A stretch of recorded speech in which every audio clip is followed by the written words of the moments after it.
Okay, so now for all posterity, we are being recorded. And I will say welcome again to everyone. Thank you for your interest in this final conference for the NGEurope project. It was a project, and it still is a project that supports the work of NGOs and provides opportunities and resources that are very useful for all the work of the third sector, in particular in social and environmental economy. We are still admitting some participants that are still connecting to the meeting, but for all the ones that are already here, we have a surprise, a welcome surprise. It's a gift we have for everyone. We will just now premiere our final video that does kind of a coverage of the whole process of the project from 2017 until now. So I hope you all enjoy. I will start sharing my screen and we will view the video for the first time ever. So I hope you like it and see you in 10 minutes.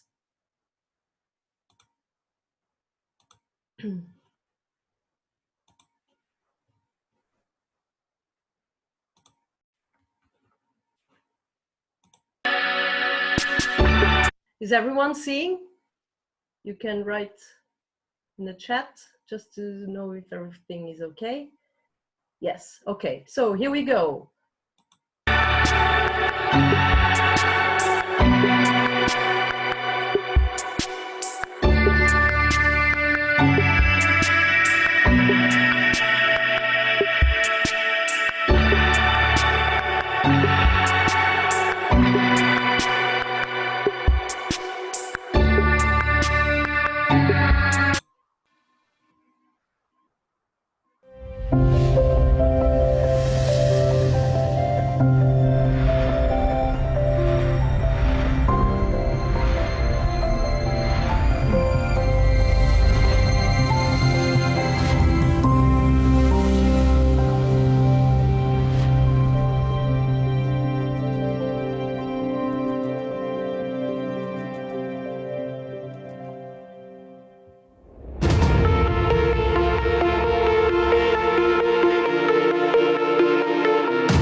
Involvement of citizens, in particular young people, in social support or environmental restoration actions enhances the appearance of non-governmental organizations, and their activities can be local, national or international.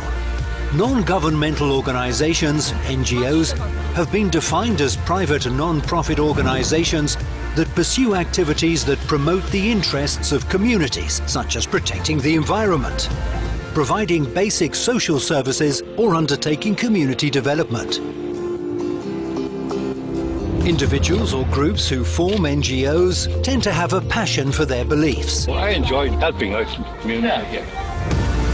Overall, the goal of green NGOs is to improve human experience by lending their efforts to achieving environmental and nature conservation goals. And to do that, it is important to involve communities in their activities, in many cases with the complementary support of social NGOs. But how do you create your own NGO? Establishing a non-governmental organization can be exciting, but how can you avoid simple mistakes and ensure it has the greatest impact? Aware of the need to create a space that answers these questions and promotes the exchange of experiences and that contributes to the formation of new NGO leaders, 7 partners from 5 European countries, Austria, Greece, Ireland, Portugal and Spain, within the scope of the Erasmus Plus program, have created the NGEurope project.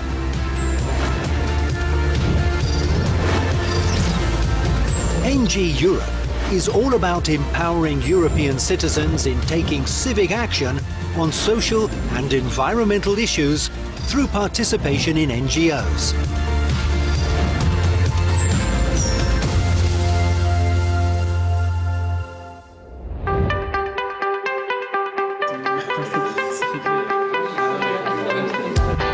NGEurope generated an opportunity for those wanting to take action in their communities, but who felt alone, lost, or somehow afraid to fight for what they believe in. Learn more about interesting social and environmental best practice NGOs from across Europe. Sharing examples of successful community groups and movements that promote innovative projects in the green and social economy was the main goal of the NGEurope seminars. In these seminars, which took place in all partner countries of the NGEurope project, trainees had the opportunity to explore the benefits of engagement and leadership within their communities. The challenges faced by NGOs and the solutions adopted by existing NGOs in overcoming difficulties were discussed between the representatives and the seminar participants. Further to this, NGEurope training courses promote the opportunity for trainees, potential future NGO leaders, to learn more about established and successful examples of NGOs. Future NGO leaders became aware of the skills and opportunities to absorb experiences and create new networks between them. Capacity building and training can help provide crucial skills. Some group exercises can act as catalysts for trainees to improve the need to build solid network proposals between future leaders of green and social NGOs. In the last stage of the training courses, trainees could also clarify and share ideas between them. Now their expectations and challenges to create an NGO are based on fundamental knowledge.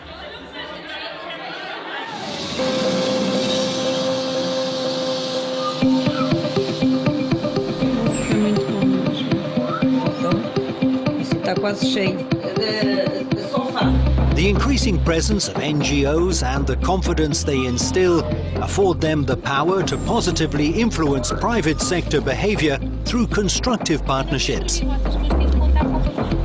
The relationship between green and social NGOs plays a critical role in developing society, improving communities, and promoting citizen participation. The exchange of experiences between partners within the EU allows us to learn about the success stories of green and social NGOs.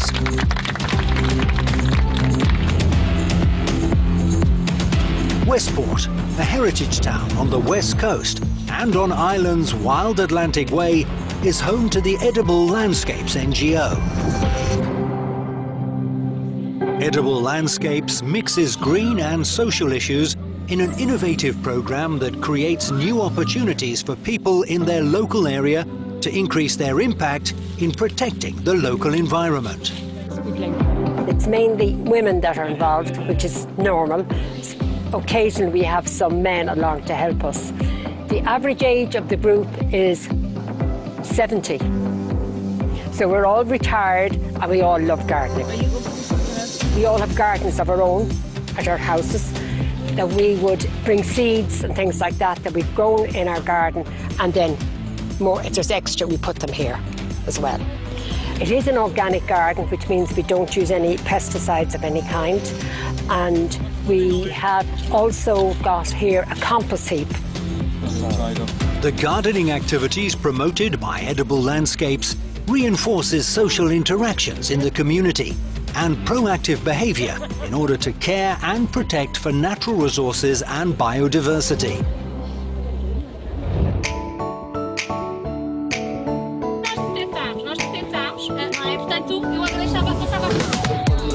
As part of the project Mar da Bom Clima, the sea gives a good climate, students from the Setúbal region in Portugal embarked on a journey to learn about the marine grasslands in the Troia Peninsula.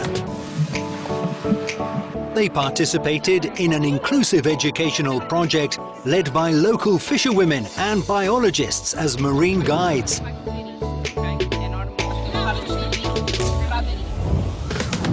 This initiative was promoted by Ocean Live, an NGO led by women who are deeply passionate about the sea. Ocean Alive é uma cooperativa de educação marinha que atua no estuário do Sado para a proteção de um habitat que é desconhecido para a maior parte das pessoas, que são as pradarias de ervas marinhas. providing a culture of citizenship and engaging citizens in community action, creating new associative leaders that catalyse positive community interventions is the banner of the NGEurope project.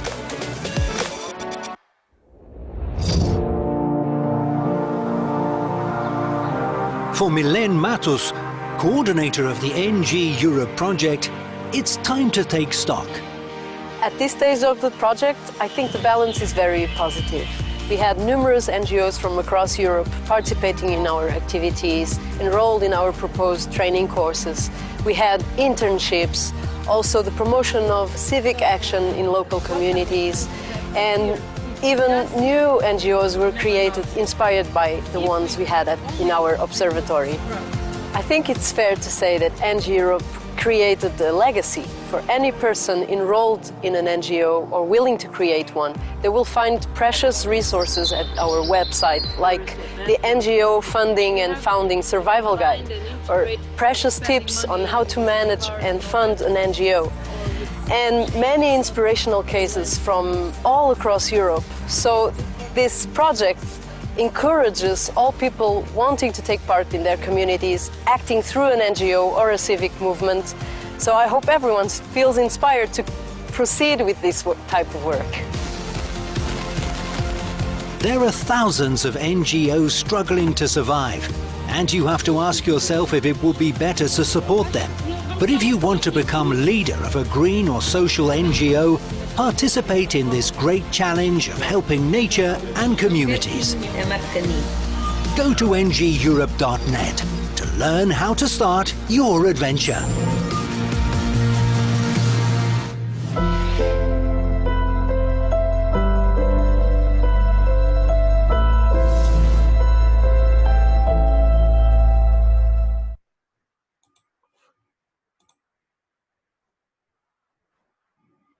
Hello again.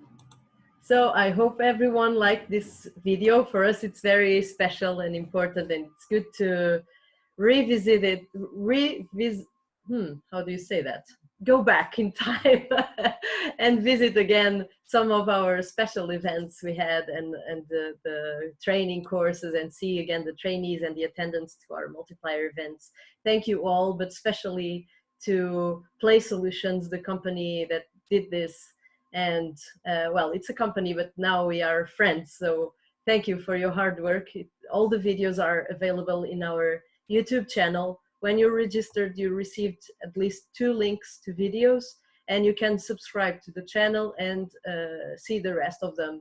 They are very interesting, at least for people having to manage NGOs and receiving volunteers, interns, or people wanting to collaborate with them.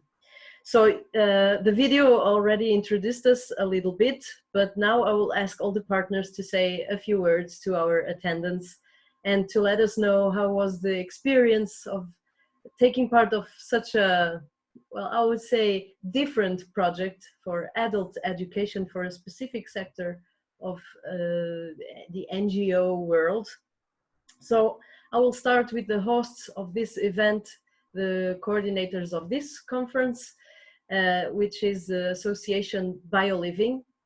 So Sofia Jevij is the representative. Sofia, can you say us some words about this experience? Yeah, of course. BioLiving is a very small NGO, environmental NGO. We work mostly at the north of Portugal. And when this project was approved, we had been on the active doing activities for just about a year. I don't think even a year had passed since we were founded, so it was a very big challenge. I was with this project from the beginning, so for me, I was learning how to manage an NGO while doing the project, which actually helped me a lot. Because we were dealing with some questions that I actually had to learn about to be able to do my job. So it helped me to research a lot, to contact with many different people, in the third sector.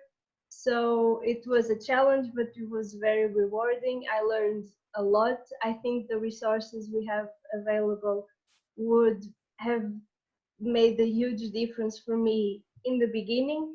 So I hope they help people from other NGOs or people that want to create NGOs.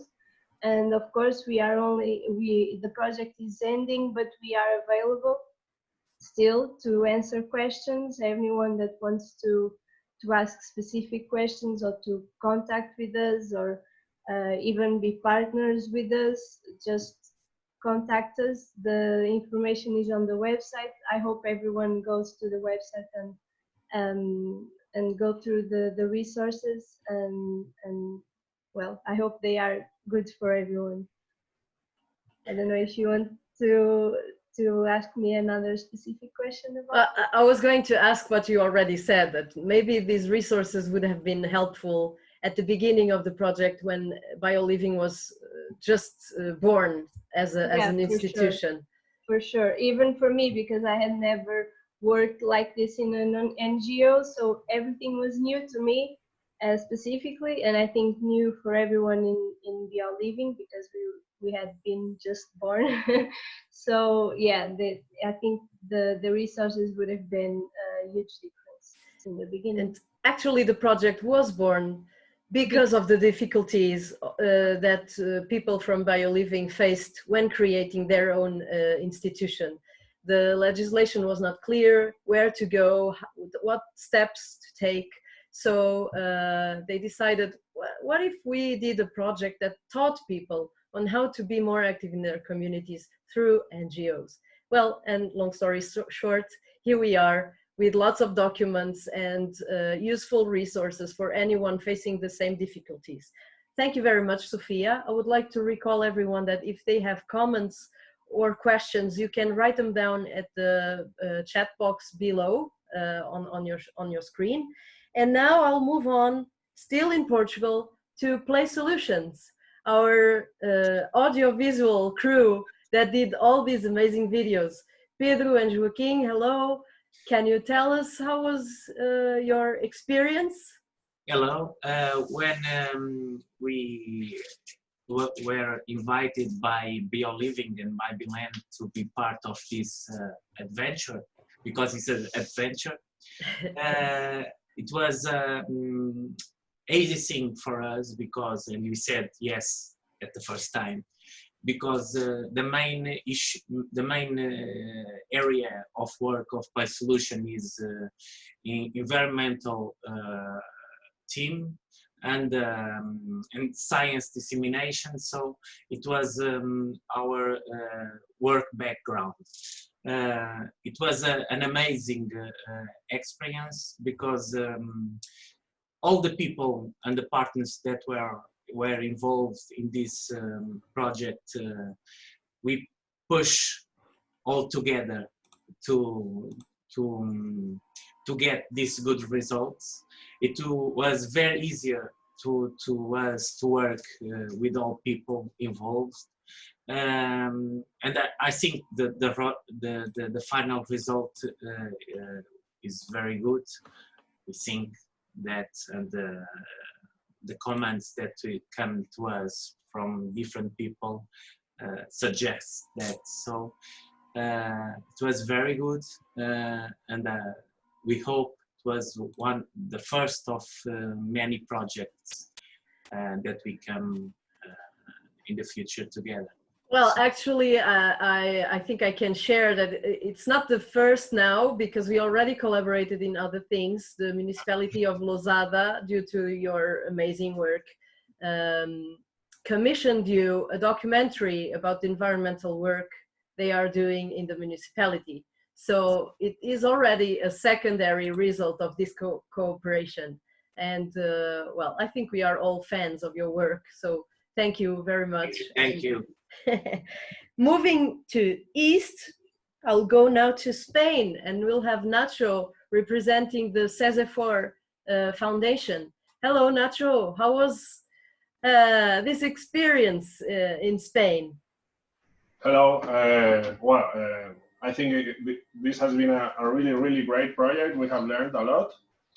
I work in CESEFOR. CESEFOR is not an NGO, but it's a foundation, a non-profit foundation. So it's also third sector. We are very happy to have been in this project. We worked on the web development, and I'm very proud of what we did, especially in the observatory part. I don't know if the attendants have visited it, but I highly recommend it. It's an observatory with more than 50 or 60 NGOs that are doing great things across Europe, only in the 5 countries that are partners of this project. And I think all the content in the web is very useful for all the people working in this sector. And also, as a multiplayer event, we had a very fruitful seminar with mostly foundations devoted to environmental things. We are a forest institution. We work promoting the forestry sector in our region and in Spain. And we met with a lot of people that we hadn't met before. And it was a very good experience with a lot of sharing of things. And from that event, we created a consortium. We wrote a live project application, and recently we knew that it has been approved. So it's a great result from this project. It's a project based on climate change affecting to the forest here in our region. So for the next 3 years, we are going to have a great job because of this project. So we are very happy to share it with you. Well, congratulations. It makes me personally very happy. Wow, that's an excellent secondary result of this project. And I'm very happy because I know CESEFOR works very well in the sustainable forestry. So I'm very happy that you are continuing to do great stuff in the forest sector and helping also other NGOs for sure. I'm very happy. Great news. Yeah. It was cruel to share this live with everyone here. I thought it was the best moment to say it. Thank you very much, Nacho. So for our attendees, you now realize that the project has many different categories of partners. We have BioLiving as an NGO, we have Place Solution as a private company, CESEFOR is a foundation. And we have even more different partners coming in. And now I will ask Helen from Greece, that is a representative of the Athens University for Economics and Business. So also higher education is part of collaborative work such as this. Helen, can you tell us how it was?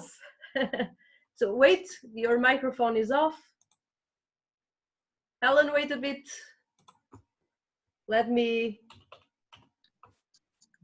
All right.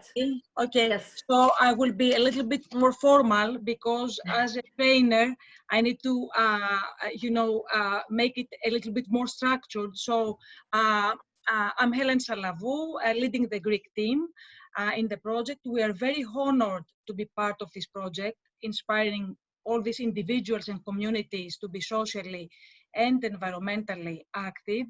My university, celebrating in 2020 a history of 100 years, was primarily assigned to design and somehow deliver the training course.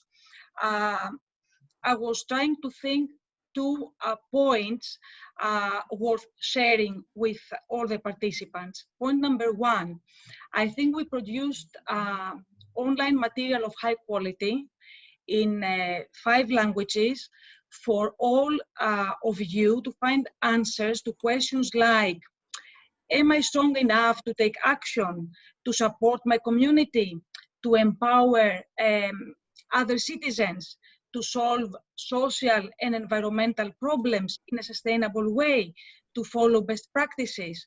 So for me, you can get precious resources and tips from the website before you become a social leader, and of course along the way. So another point, which is the second point, is that we deliver, I think, a strong message.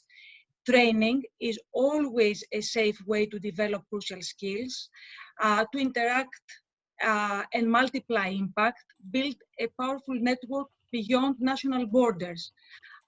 For me, training can help people make the difference in their community, balance somehow fears, and think locally, but also nationally and internationally. I think that trainees of any age, trainers, researchers, technicians, citizens, practitioners, entrepreneurs, policymakers are all beneficiaries from this project. Finally, I want to congratulate Milen Matos for her excellent coordination skills. I mean, your job and the way you have managed everything was amazing. And of course, I'd like to thank the municipality of Lusada for inviting us to work jointly. Thank you, everybody, so much. Again, we are very honored to be part of this excellent, excellent project. Thank you very much, Helen. It was also a great privilege to have you here with us in this so small and so careful project, and have a big institution like University of Athens on board was really an honor for us. And we learned a lot of your social economy skills and knowledge. So it was really a pleasure, and it was really important to have you on board. Thank you, and I hope we still collaborating in further opportunities. Thank you very much. Okay. Also, a big institution with us is Enter. Enter is a network for the dissemination of European project results. They are from Austria, and it's also great to have you. They have a big impact in disseminating, in connecting, in creating networks. And it was also a learning process with all of you to learn how to communicate and how to disseminate these project messages. And representing Enter, we have Dominika Stiger. I think it's like that you pronounce it in German. Hello, Dominika. Can you share with us your experience? Yes, thank you very much. It was also a very good experience for us. We were very happy to work in this project, getting to know all the partners, possibly, hopefully collaborating again in the future. We hosted a training course for NGEurope, which was a wonderful experience. We got to connect with many different people. We got to have international trainees here and have our Austrian trainees here. It was a very interesting and fruitful week that we all shared, and the work on the project in general was really exciting and very interesting. And also here we think we have some great things coming from this, some inspirational moments, and people finding out all kinds of new skills that they have and things that they want to do. So it was really, we were very happy to be in this project and to develop all the results that we already have, that we are finishing. It's a really exciting project, and for example, with the online observatory that represents NGOs from across Europe, that's a very useful resource, and some of our trainees have already started to get in touch with people from those organizations. Thank you, Dominika. You yourself and Enter as a community, you work with dozens of European projects every year. Would you like to highlight something that happened in this project that could be relevant and different and makes it different from all the other projects? It's definitely the community that has been building around this project, because as we see, as you have said, Milen, in Portugal, some NGOs have formed because of this project. So this is something really that's very tangible, and that has developed in the countries and as a result of this project. So I think this is really outstanding. And also that we have produced some very practical things like the survival guide and all the videos that can really help people and that people can use. Another thing is the immersion program that we offered opportunities as a project for people to do internships, which is something really interesting and really unique. So it's the whole community that has developed around this project that is really great. And thank you. Really special. I think you are. I translated that, or I tried in the video, as the legacy Yes, that this project definitely. created. Thank you very It'll much. definitely be something it has created something that will last for a long time. Hopefully. Thank you, Dominika.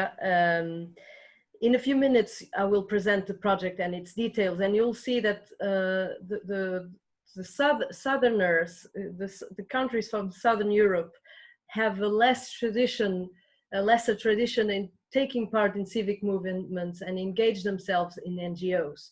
And as a contrast, we pick up a partner from Ireland to show us best practice. In Ireland, almost 1/4 of everyone takes part and is currently engaged in some kind of NGO or civic movement. So we sure had a lot to learn on this best practice on civic engagement, social participation.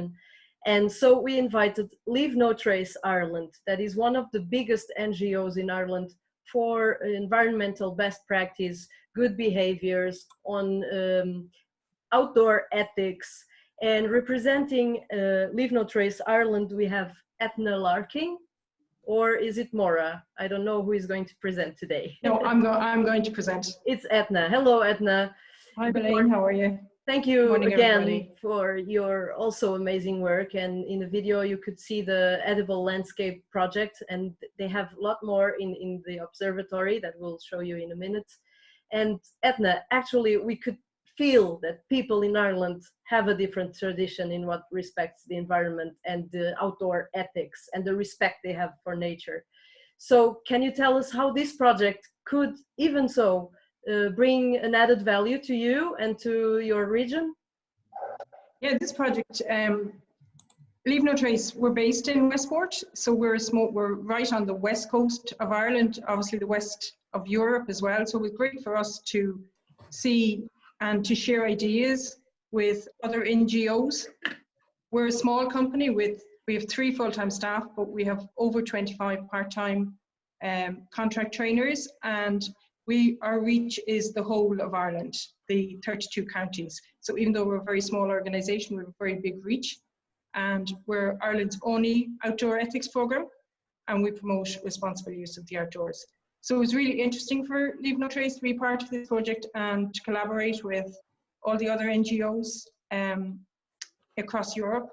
We were involved particularly in the development and the delivery of the training course with Helen and Sophia. So it was really good. Obviously Sophia and myself had more of a practical background with NGOs, so it was really good to get the academic level with Helen, and I think together we gelled and we merged all of the backgrounds to deliver a really good training course. And it was also very good to see how social and green NGOs come together, that they're not always 2 separate entities. And I suppose because we hosted a training course, and I was part of the delivery of the training course in all the other partner countries. So it was really good to meet with the trainees and to be in a position, I suppose, to mentor them and motivate them, but also to get their enthusiasm and to learn from their great ideas and the vision that some of the trainees had. Thank you. I agree, and we have many of our trainees here with us today, and also a Portuguese one that he didn't create a new NGO, but took a large project for disseminating a certain specific issue on nature conservation, with the conservation of stag beetle. And he, after the training, attending the training course in Ireland specifically, he created a whole national network of volunteers for the protection of a specific species, the stag beetle. He's here with us. He can share his thoughts later on with us. But thank you, Etna. Thank you, all partners. And last but not least, we have the project coordinating team. And it's also a different type of partners. not from the private sector, from the public sector. It's a local government, the municipality of Lousada, completing this set of so different partners. And representing the municipality of Lousada, we have the Deputy Mayor Manuel Nunes. He's the Councillor for the Environment and Culture and other things, but mostly environmental issues and culture in Lousada. Manuel, he's my boss, hello. How was this experience of supporting NGOs as a local governance and institution? Well, good morning, everyone. It's great to have you on board again. Sorry, not on person. I would prefer it if you were all in Portugal for this meeting, but well, anyway. Well, when this project was designed, maybe almost 4 years ago, the issue was we felt that as a municipality, we had a lack of involvement of civil society in all the projects that were going on, because as a municipality, we can't reach everyone. We need NGOs to help us engage people, take action, and transform our landscape and our territory into something more sustainable from the, well, perspective of a municipality that has a lot of issues to attend.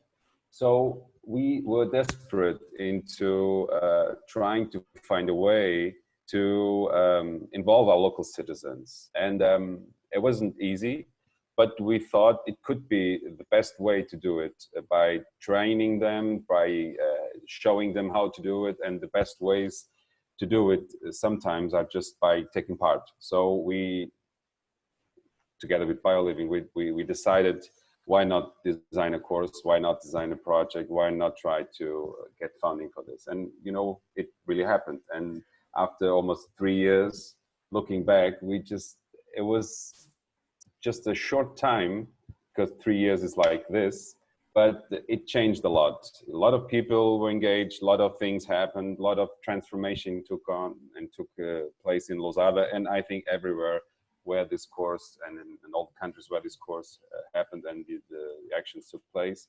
But most of all, what I feel is that all the participants in some way or somehow changed the way they look at their own role in this action. And this is the main purpose of this kind of projects. It's to show that one person, a small community, can take action and can make a difference. And this is what we were aiming to when we started this project as coordinators and we designed the application. So I think it was really achieved. It was a great experience for everyone, for me especially.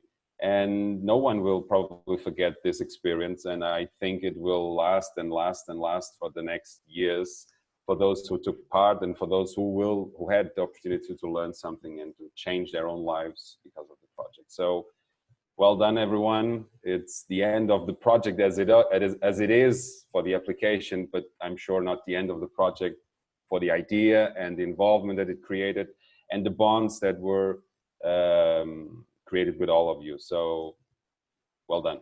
Thank you. Thank you, Manuel, and for the full support to everything that we needed throughout these 3 years. And well, talking about support, none of this would have been possible if we hadn't got funding for it.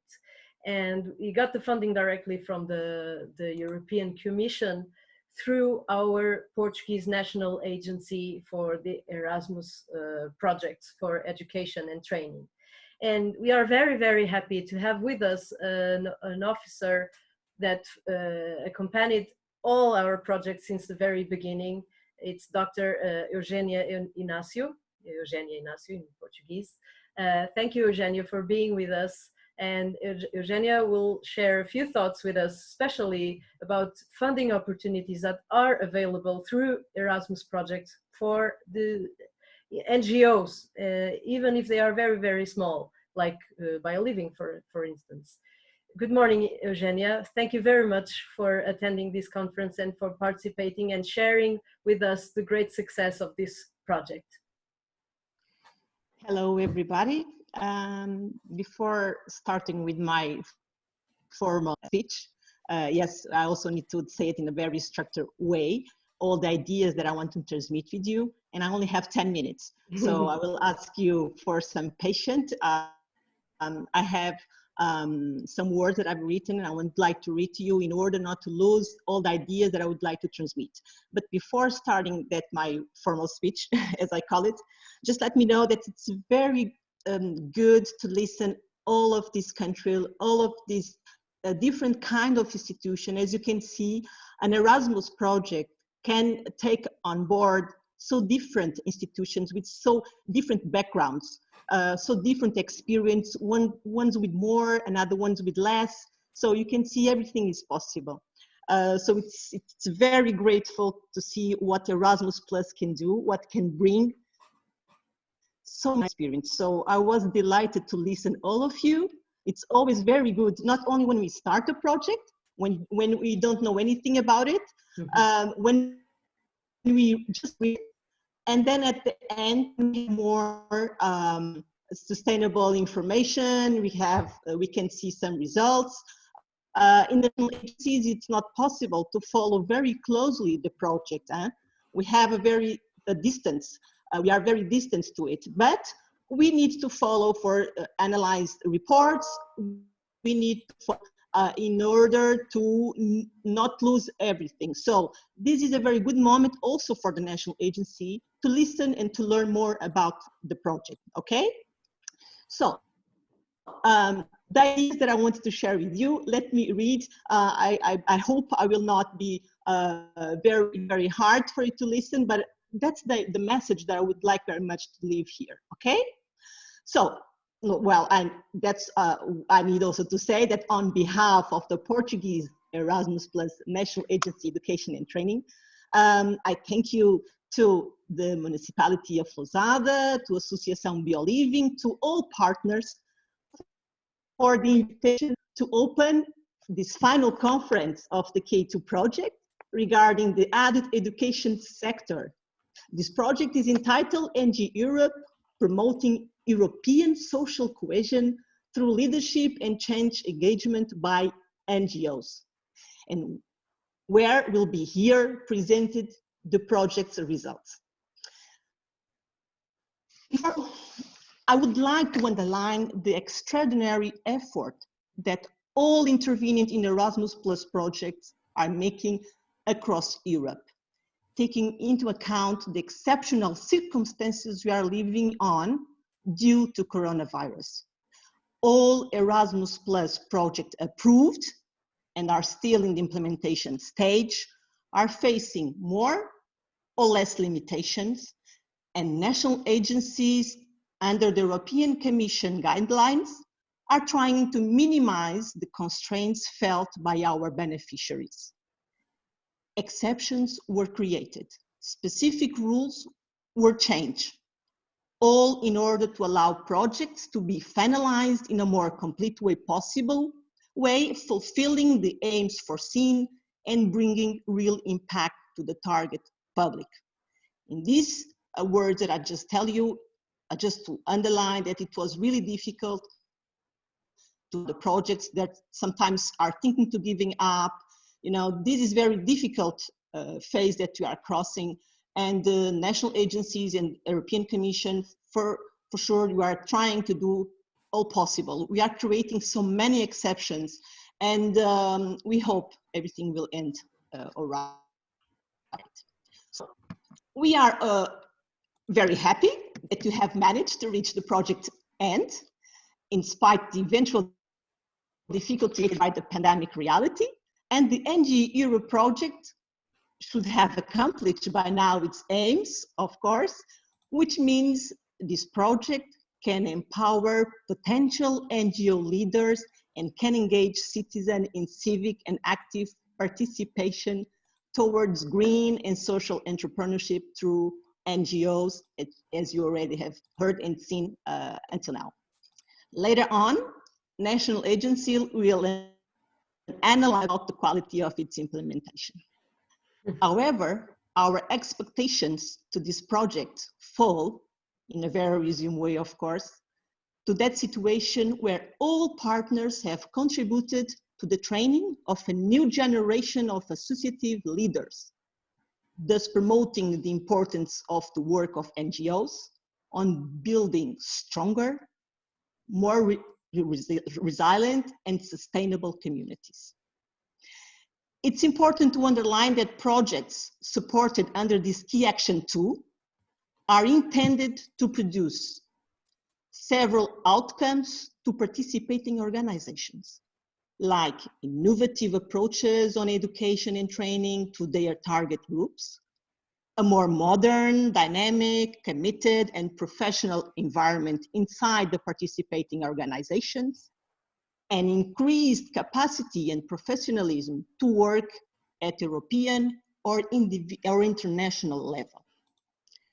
Therefore, it's expected that projects funded under this key action have a positive impact on the people, directly or indirectly, involved in the activities carried out in the project. At the systemic level, projects are expected to generate organization and reinforce the response of education and training systems to the main challenge of today's world, like the employment, economic stability and growth, but also the need to promote social, civic, and intercultural competences. This way, the impact of this key action is intended to be, for instance, at education and training systems, that these are better aligned to the needs and opportunities offered by the labor market and closer links to business and the community, and reinforced interaction between practice, research, and policy. I also would like to stress out the importance of the activities serving the dissemination and exploitation of results, like this conference, which is a way to show the work that has been done of the Erasmus Plus project, sharing results, lessons learned, and outcomes and findings beyond the participating organizations will enable a wider community to benefit from a work that has received European Union funding, as well as to promote the organization's efforts towards the objectives of Erasmus Plus program. So, you should not only speak about this project today here, like you said, that it's a sustainable project, right? So this event, for sure, we are going to talk about it, but you should continue to do so. And I must remember you that there are tools that can support you on this, and everybody that are attending this conference should know that we have the Erasmus Plus program results platform. All the projects are in, where everything is there, and the results. So even before starting a project, you should know what has been done. So this is a platform that it's good for you. But there is also the EPAL, which is the Added Education European website, where it should be there as well, and where you can find so many subjects on added education sector.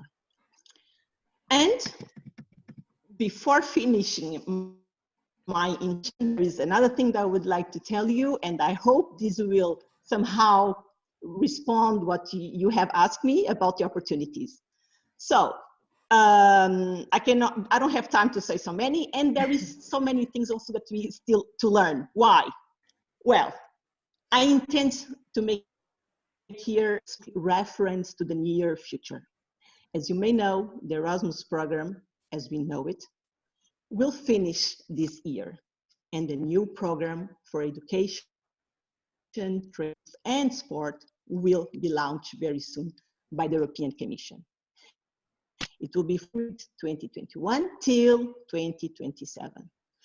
I haven't heard, at least on my side, that if the Erasmus Plus name will maintain or change. Let's wait and see. Anyway, national agencies haven't received yet the official information about this, about the new program, but they were considered, of course, in a certain moment of the consulting process. The European Commission organized working groups where my national agency and some others have participated. And like these, the national agencies, of course, got some ideas about how the program will be. The principal points defended by the national agencies were to create a simpler program, to be better understood by everyone, and in a mechanism to apply for it. So everybody, please pay attention. It's for everybody.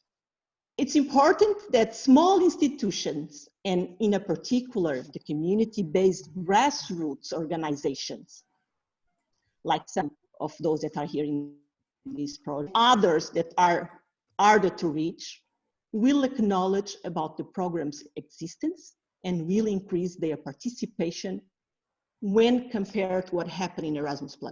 In Erasmus+, that are finishing now, we have, well, from my experience and concerning the adult education sector, there is so many institutions to reach. There is so many target public to reach. Almost everybody can participate on this sector. And what did we see? Is that many institutions that already know and they are already knowing the projects, that's the ones that continue to participate. We want that to have more different institutions to participate in Erasmus+. So the ones that are attending and the ones that don't participate in Erasmus+, please listen carefully. The program will be easier. That's from what I've heard. I think that's going to happen. Thus, the essence of the program, the new one, will be kept, but the objectives and priorities will be updated. And the actions will be restructured. So we know already that the key action 1 and key action 2 will maintain, okay? But also the funding models will be restructured. So there will be several scales for projects under key 2 on strategic partnerships, like the one that we have here. And there will be different requirements, but these requirements are in proportion to its small projects, the requirements will be also less. So adding smaller projects to make it simpler for this kind, the one that it's hard to reach, okay? And also the newcomers, which also don't have any experience on this kind of projects. This way, we hope it's going to be more attractive for them to participate as well, because some of them that know the project or know about the problem, they didn't want to participate because it was very hard. It's very hard to understand it. It's very hard, the application. It's very complicated. So we hope to change, at least we ask for it. Under key A1, you know, that is related to mobility project for staff training, which is very interesting institution, and in particular the small ones, which can go abroad and get your staff trained in some subject that concerns, of course, the adult education and concerns, of course, education itself and training itself. So this kind of project here, we want also that they become simpler and also projects with more quality. We saw that somehow the quality was not as much as we would like to, and there are similar projects. So the quality also need to be more developed. And this way, interested organizations, the one that would do it in the future, can apply for an individual Erasmus accreditation for their organization. Or there is another way, it's to have a consortium, to have an Erasmus accreditation for mobility consortium coordinators. This can be particularly interesting for those institutions that don't have much experience, and others that have, they want to be together, and this way it's going to be easier. And there will be a coordinator, of course. Sometimes it can be the one that have experience or not. So this accreditation charter already exists for higher education and for VET, the education and training sectors. But for school education and education, it's a very new thing. So we hope this also will bring more simplicity to the participation. Previous experience on this accreditation call, experience in Erasmus Plus is not required to apply, so everybody can apply, or can just go by themselves without having an accreditation. Once the institutions get the accreditation, they don't need to apply for a project again during a certain time, which is very good, right? So you don't need to reply to all these kind of questions. No, the quality part is done, but they will still need, of course, to submit a very simple application for asking mobilities and the grant. This is going to be every year. It has to be. And so each year it only asks for the grant and the number of staff that you'd like to see to have training outside of Portugal or outside of your countries. And an open call for this Key Action 1 accreditation is already open. It was published yesterday. I don't know if you have seen, but this happened. We have published in our Facebook webpage, Facebook page, but I'm sure that my colleagues also put already in the website, but the Commission also have. So what I recommend you is to be very attentive. Please visit frequently the European Commission and national agencies' websites, because very soon there will also be more dissemination information about the new program. And for this accreditation call, that it was launched yesterday, application deadline is 29th October 2020. So start already thinking what you can do on KA1, training your staff, and also receive more information in our websites and in the European Commission website. So to finish, I'm not sure if my time is already over. I'm going to tell you a line. To finish, I would like to wish you a very successful final conference, and I will be with you this morning, following very attentive about your project's outcomes. Anything that you need from me, I will be here. Thank you very much. Thank you, Eugenia, for such a good clarification on the opportunities available. I will certainly check this new accreditation system this afternoon. Thank you very much. It's very important, even for the smaller institutions, to check out the opportunities they have, because creating an European dimension to our institutions is fundamental to thrive, to grow, to be sustainable, and to network, which is crucial nowadays to do whatever activities we do. So thank you very much, Dr. Eugenia, and for remaining with us for the rest of the conference. And now I will move on to the project presentation. We have 80 people now attending. Not all of them know the details of the project, so it will be my pleasure to share the details of what we have been doing. We'll try not to be so boring, because the NGOs that are coming next are more interesting than me talking, but I'll do my best to be short. So, okay. Are you seeing a PowerPoint?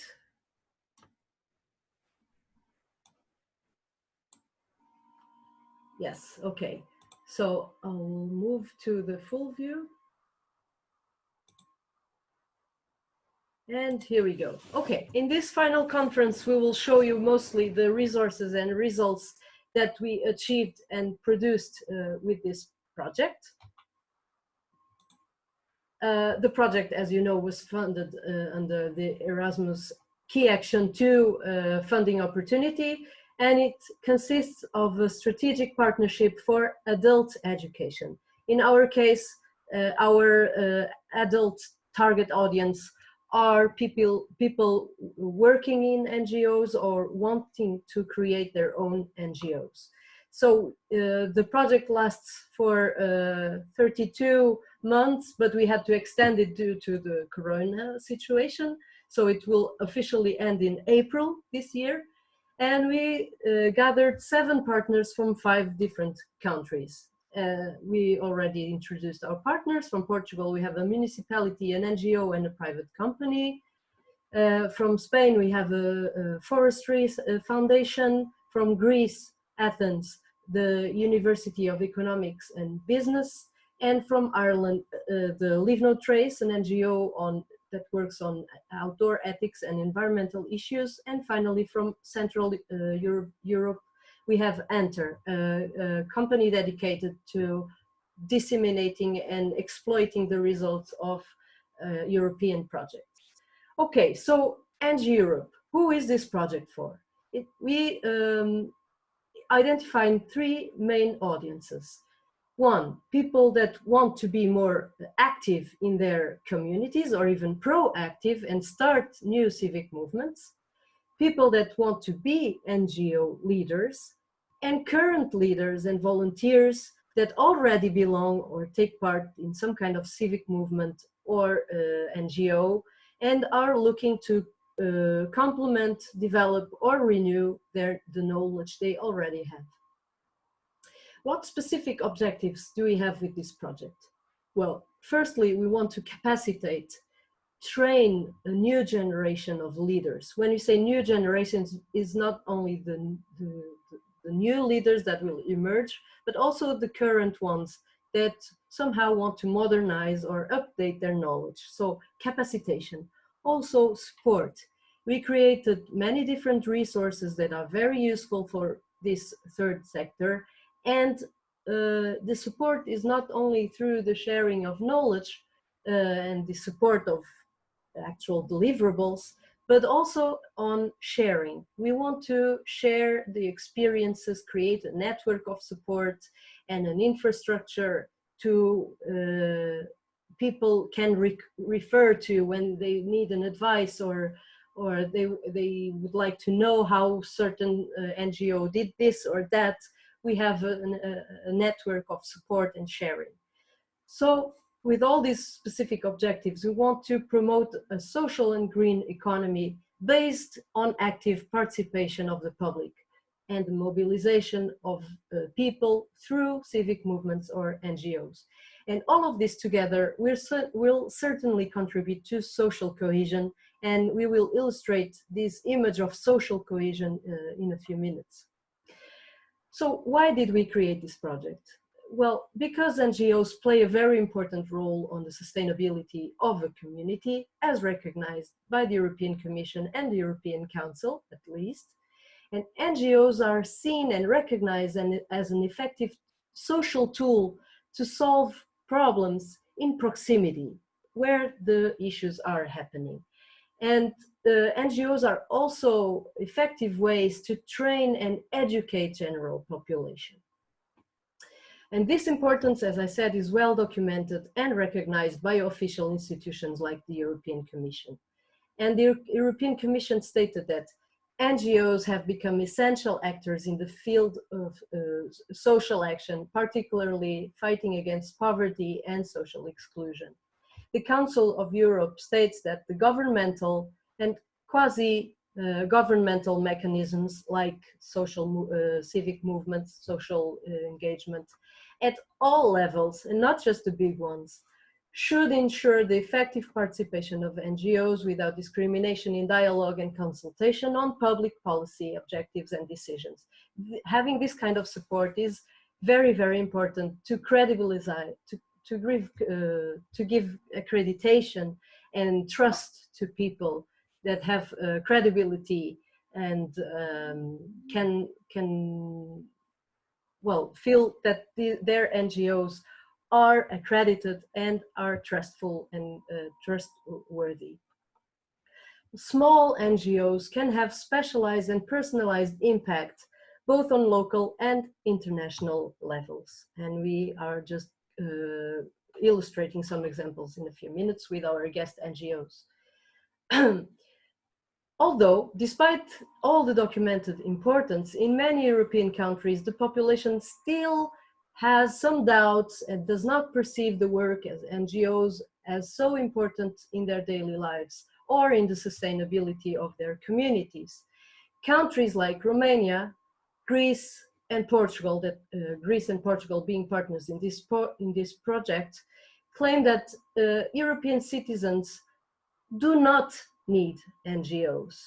But just imagine the environmental and social work in practical means is carried on by many, many NGOs, and mostly people don't even recognize that. Also, the Eurobarometer says that even though civic participation in northern countries like Denmark, Finland, and Sweden, the majority of Europeans is not a member or is in any way engaged in some kind of NGOs. We can see that in this graph here. 24% is the average engagement rate for general people in NGOs. This is the average for the European Union. You can see Portugal right here at the extreme limit of low participation. Also next to Greece, right here, Spain. The southerners, for some reason, are less active.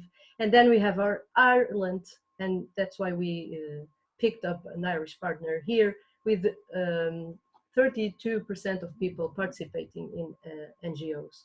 Also Austria here with 37% of people engaging in some kind of NGOs. So these numbers wakened us for this problem, and we wanted to do something and contribute to rising the levels of participation in the countries, especially that have no tradition in such behaviors.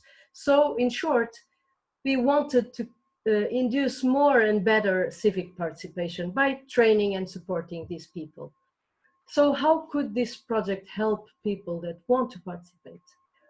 Well, civic movements and NGOs depend a lot on their leaders' motivation and passion, but their success and sustainability in the long run depend on specific skills that are crucial, like leadership, communication skills, and management procedures.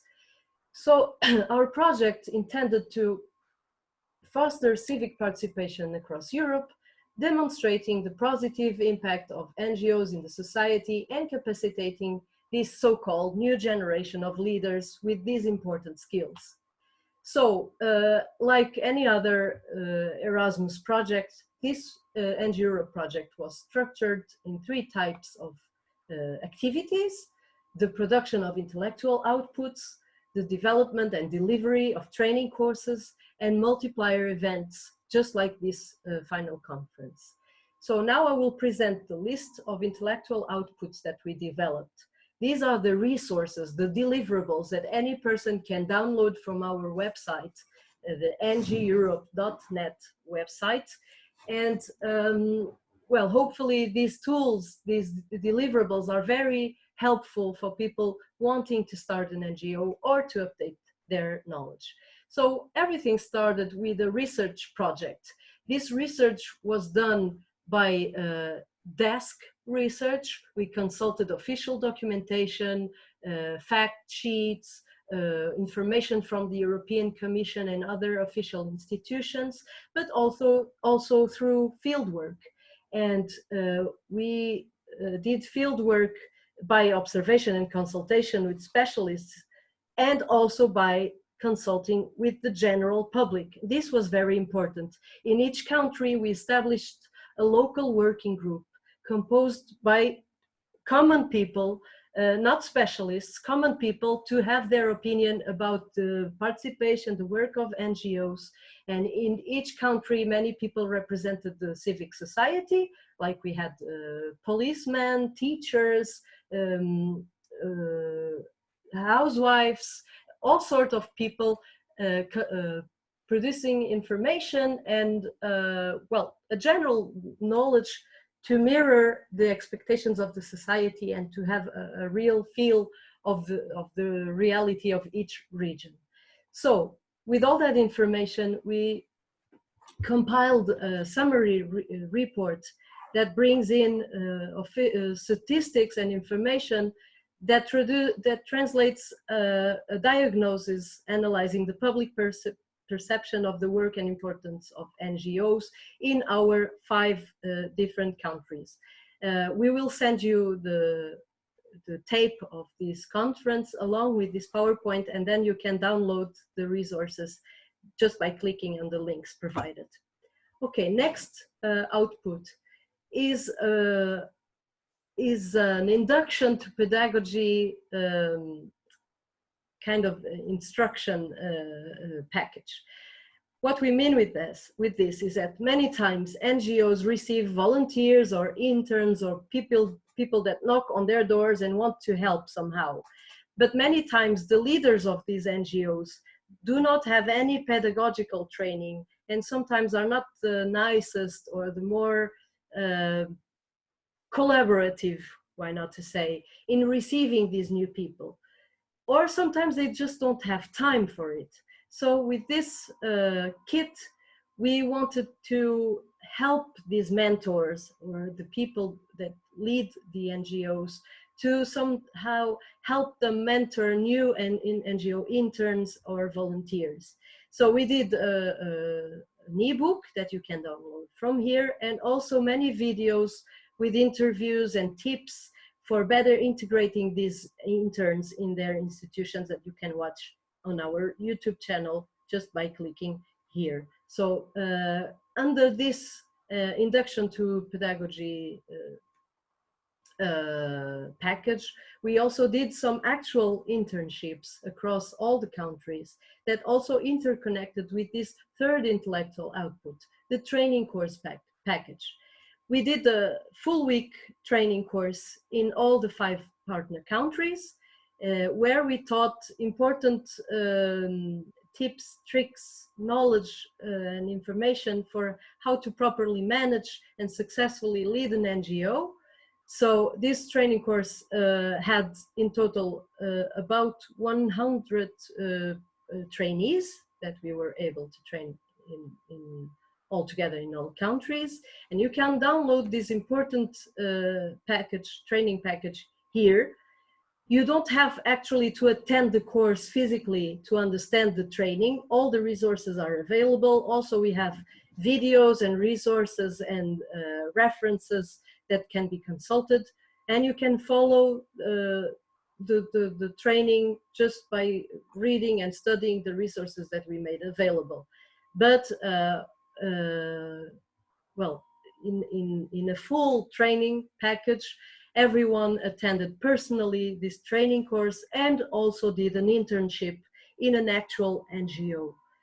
This was very important to have the theoretical knowledge combined with the practical knowledge and the contact with real NGO leaders and real life situations. This project was inspired by some very, very hardworking and good inspirational cases of NGOs. So we created an observatory. This is our website, NGEurope.net. You have the resources here, and then you have the observatory here. In this observatory, we have, I think, 53 NGOs from all the partner countries listed and described as inspirational cases. All their contacts are also there, and you can contact them directly if you want to do an internship or if you need some advice or whatever contact you need, and also just to be inspired. These are the best cases from the 5 countries, and they are really inspirational and can show us a lot on how to do great social and environmental work. This is how it looks on the website. If you enter the observatory, you will see the division in countries, and when you click on view more, you will see each of the NGOs described for each country. We are lucky enough to have some of these best cases as our guest speakers today, and also in the audience I was able to detect some of our inspirational cases attending this conference. So thank you very much to all of them that participated and agreed to display some information and insights on their work. Also, This project aimed to capacitate not just green and environmental NGOs, but also social ones. And we involve people with many difficulties, social obstacles. I can tell you that we engage some old people that have difficulties in reading, also peoples from ethnical minorities like the Roma community, people with disabling diseases that cannot move a lot and can only collaborate in virtual settings. So for this person struggling with some kind of social or physical obstacles, we had to produce some specific types of information pieces to let them know about the project and how they could collaborate even so. So we did an engagement toolkit that is particularly targeted at these specific audiences, but has also information for the general public and any person interested in the project. For instance, the newsletters are available to anyone, are inclusive, are available in all our partner languages, and these information brochures as well. But we have these targeted outputs that we also delivered embedded in this engagement toolkit. And for those that do not have time to read or study, we did a shortcut and videos that very fastly can transmit the main messages to everyone. And we have a teaser video explaining the most important objectives of the project. We have summaries of our multiplier events, the leadership seminars, videos on the training courses, videos showcasing specific best practice NGOs, and also the final video that we showed you in the beginning of this seminar. So for those that do not have time, they can consult these videos, watch them, and very fastly understand what they can find in our project and what can interest them more. And now comes the best part, I think, for the project. This survival guide is very, very important. Many institutions want to be created, many leaders want to create a new NGO, but it's sometimes very demotivating or stressful or difficult to understand the law, the legislation, the rules, the steps needed for that. So we developed a survival guide for founding and funding NGOs. And here we give you the step-by-step that needs to be followed in each partner country. So this survival guide is available in each partner language and translates the reality for each country. So there is a Portuguese version, a Spanish version, etc. And in each of these survival guides, you will find not just the step-by-step, but also survival tips from experienced associative leaders, and also important links to funding opportunities like the Erasmus Agency, awards, and different kinds of funding strategies that can be followed. I think this is very, very important as a resource. We are now currently working on the policy paper.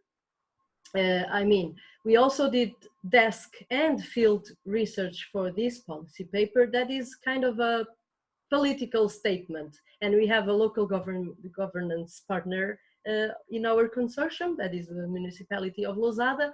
And all together as a consortium, we will state to the world the importance of the NGOs, the importance of, as governmental institutions, supporting NGOs and their work, either by logistical means, and the help in not just in funding, but sometimes in materials, equipments, and venues and lending resources, and provide some kind of support that is precious for small NGOs, especially the ones that are starting. So this policy paper will be sent out to official institutions in all our countries, like ministries, the agencies that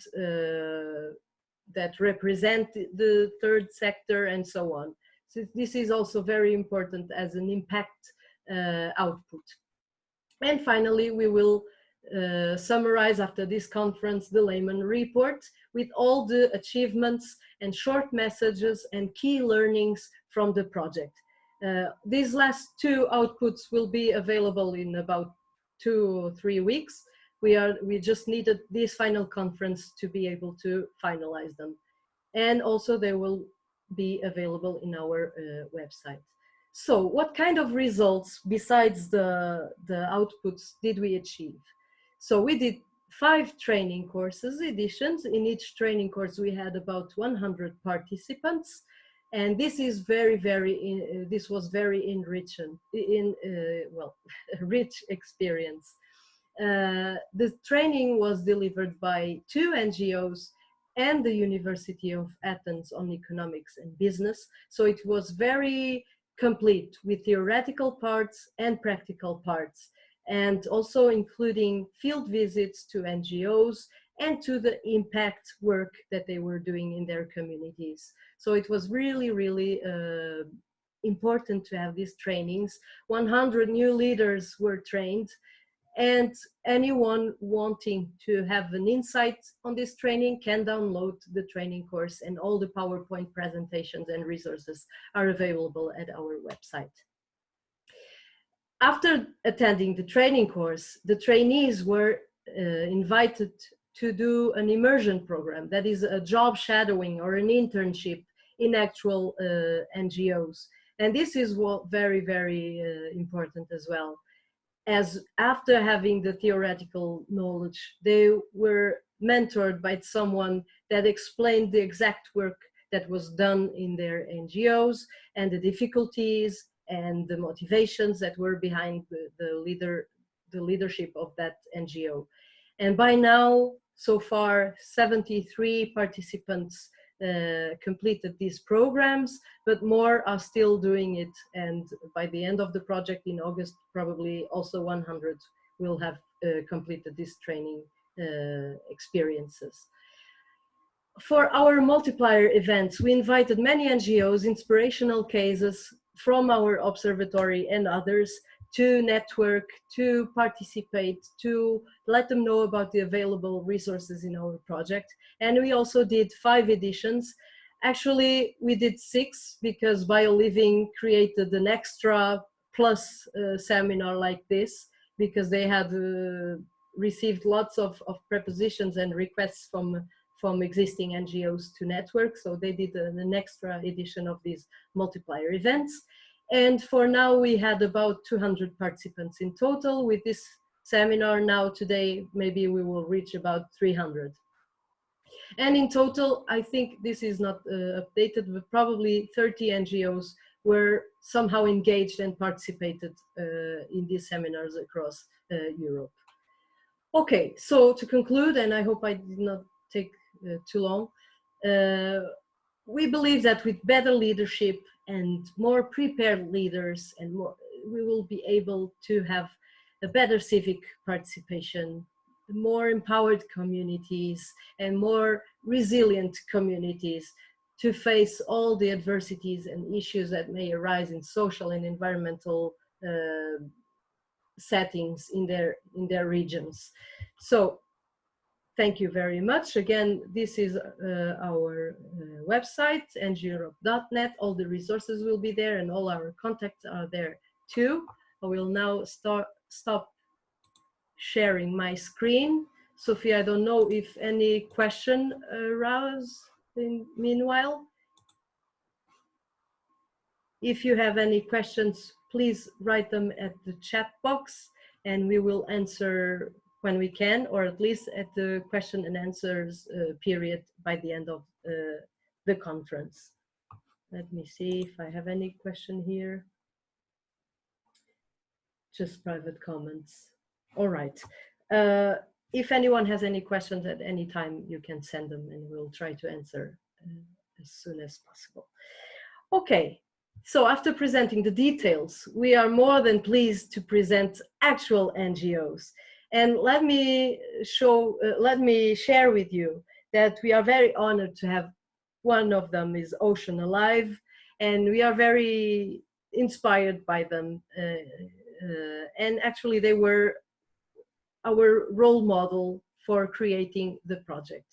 Because Ocean Alive is an NGO in Setúbal, Portugal, and they do not only environmental work, but they capacitate fishermen and their wives with scientific knowledge to become vigilant and to become rangers in their region, cleaning the ocean, working as tourist guides.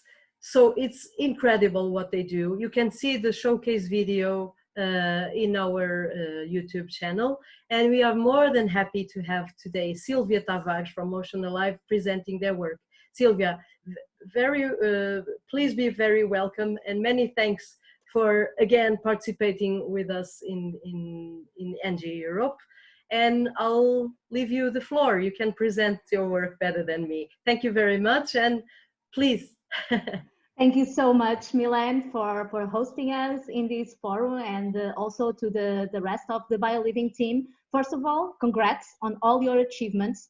For us, as a small NGO like you, it was really, really helpful to have this warm network of other NGOs that were sometimes struggling with the same difficulties that we are.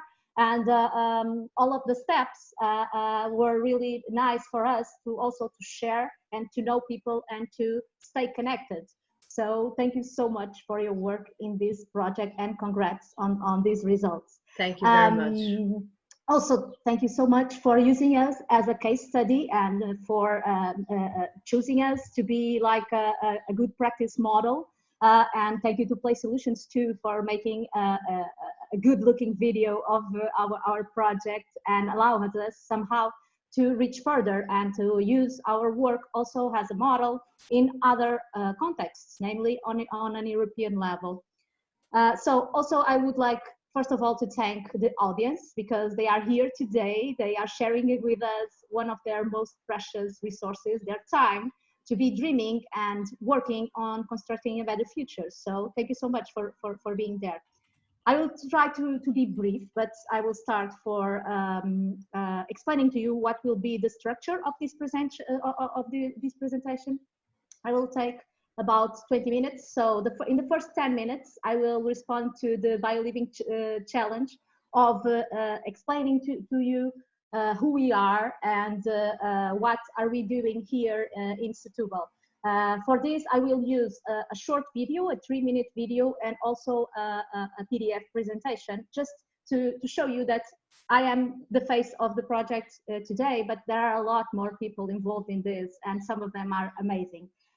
Then, in the last 10 minutes, I will also respond to 2 challenges that were proposed that were about why are the third sector entities important for both environment and communities, and also what is important to engage community on nature conservation based on our results from a personal point of view and also from the Ocean Alive point of view. I would like to share with you our story, how Ocean Alive was created, and my personal story. Why am I today doing this? Because I believe that NGOs and foundations and this work is made by people, so we need to just share with you how these things come up. How do we reach this point? So I will start by sharing my screen. Thank you. And if you take too long, I will let you know. Thank you so much. I will count on you on that. So I would like to present to you. Are you seeing my screen? Yes. Okay. This first video that I will present to you was made by a young volunteer and our friend Raquel Gaião. And she also volunteered with us and was inspired by our work here. And so she made this video and she entered this competition at a UN level, and she won the competition with this video. So it is really close to her heart. In here, you can see some of the people that make Ocean Alive, but also how we work and some of the testimonies of the people from the local community that work with us. Sorry, I will stop. I forgot to put the sound on. I will do this again, okay? Sorry. Now it will be it.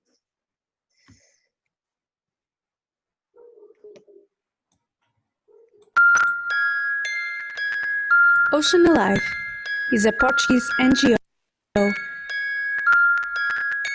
led by Sylvia and Raquel.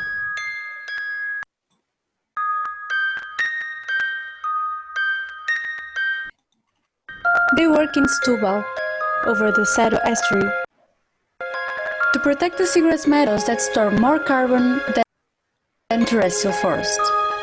When degraded or destroyed, the carbon stored for centuries is released, becoming sources of greenhouse gases.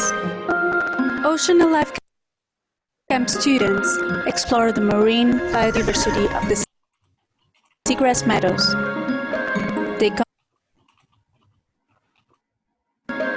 They contact with marine scientists, they learn about the biodiversity, and learn scientific protocols for environmental quality assessments.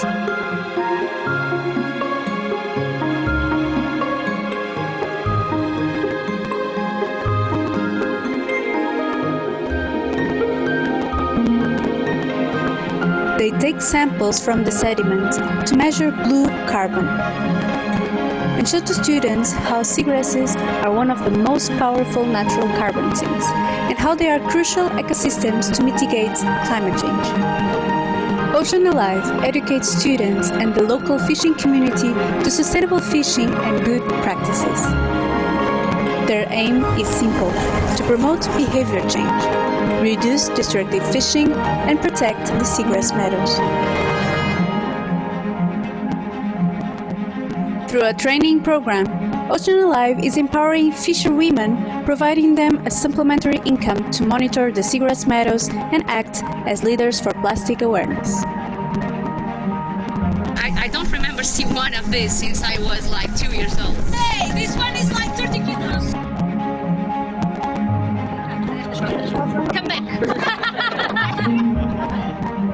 Nota-se muita diferença no todo o rio, o lixo que não se encontra e que se via hoje não existe. Foi uma das coisas muito importantes para o nosso pensar. Em princípio, eu não achei assim, gente, tivesse bem para fazer o quê, mas a minha não, mas depois, agora sim, agora acho que já não deu. E temos evoluído muito. Pois já nota muita diferença.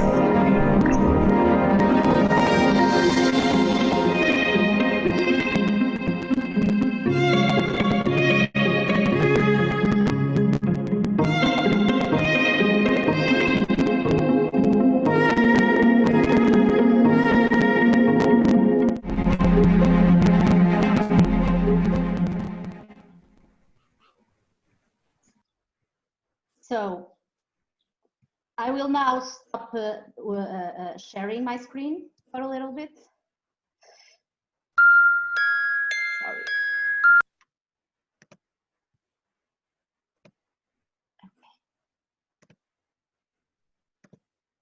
Okay, hope you liked it as much as I do, at least.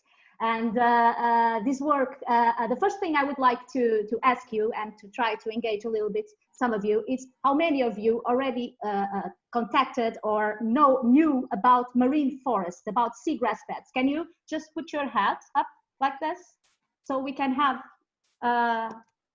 no one? After knowing your work, yes. Yeah. No, before No. before working with us. Yeah, some of you already heard about it, but the thing is, we work with a lot of people, and I think our main mission is to tell people about these marine forests. It's for them to know they exist, these seagrass beds, that if it's difficult for people to connect with the terrestrial forest, that they can see, just believe 50% of the ocean that the oxygen that we breathe comes also from the ocean, and we don't see the changes that are occurring there. And so our main mission is to tell people about forests, these marine forests. In Portugal, not Posidonia, like someone told in the chat, but we have 3 of the 4 European seagrass species. not Posidonia only on the Mediterranean. But yeah, that's something that unites us. Many people don't know about this because this is underwater and is out of the reach, but they are really important for us. They provide us a number of benefits. And that's our main mission, is to tell people about seagrass beds, how amazing they are, and I will tell you about our path now. I will share our presentation for you to understand how Ocean Alive works. Okay. I cannot share my screen now. Someone took the permission. Let me see. Ah, no, it's okay. It's no, okay it's now. there. It's there. It's okay. It's here. Okay. So what are we? I'm sorry, my presentation is in Portuguese, but I think I can explain using it. So Ocean Alive is a cooperative, and our mission is to promote ocean protection through marine education and the change of behaviors. But we work together with the coastal community. So we were the first marine cooperative doing this in Portugal, but now there are more, and that's really nice to see.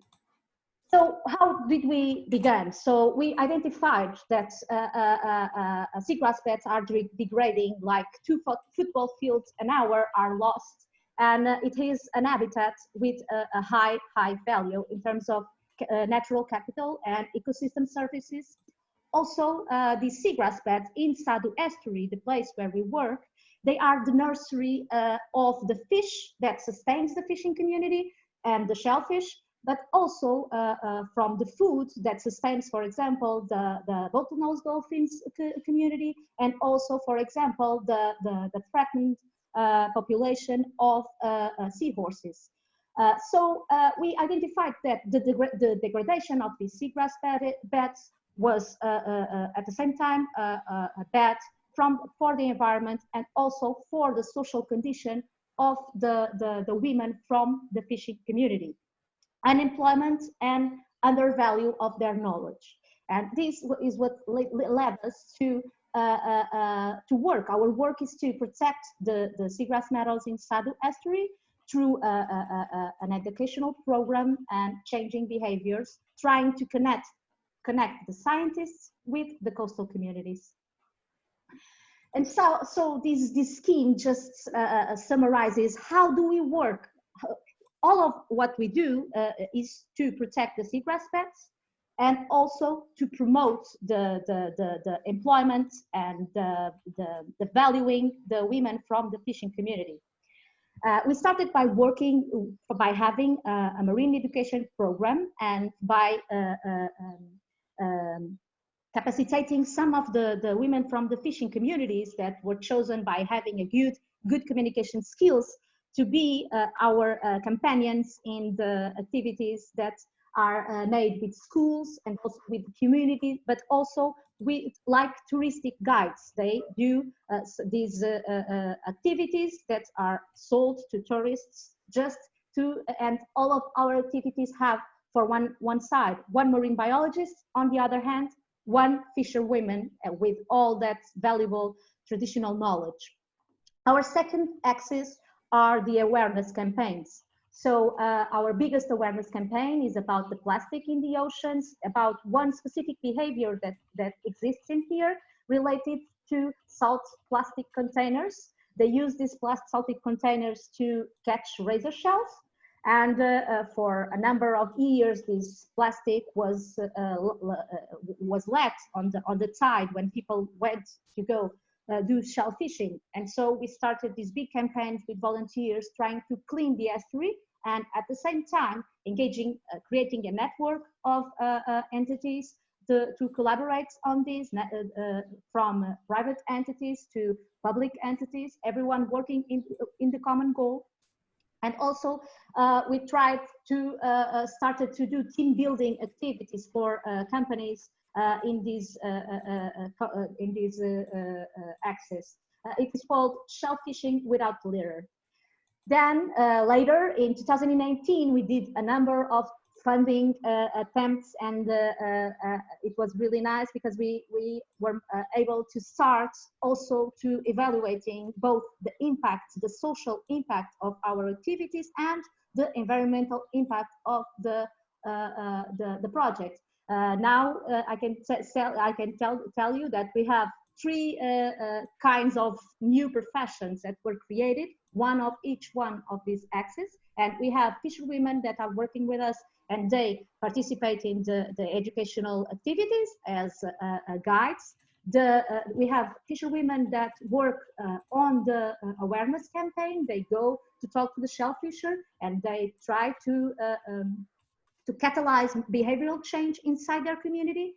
And also now we have some of these fisherwomen, some of them with like 60 years, that are actually collecting data for on the seagrass distribution for the universities to work with it, and so we can have a close look on the status of the seagrass beds in Sado estuary.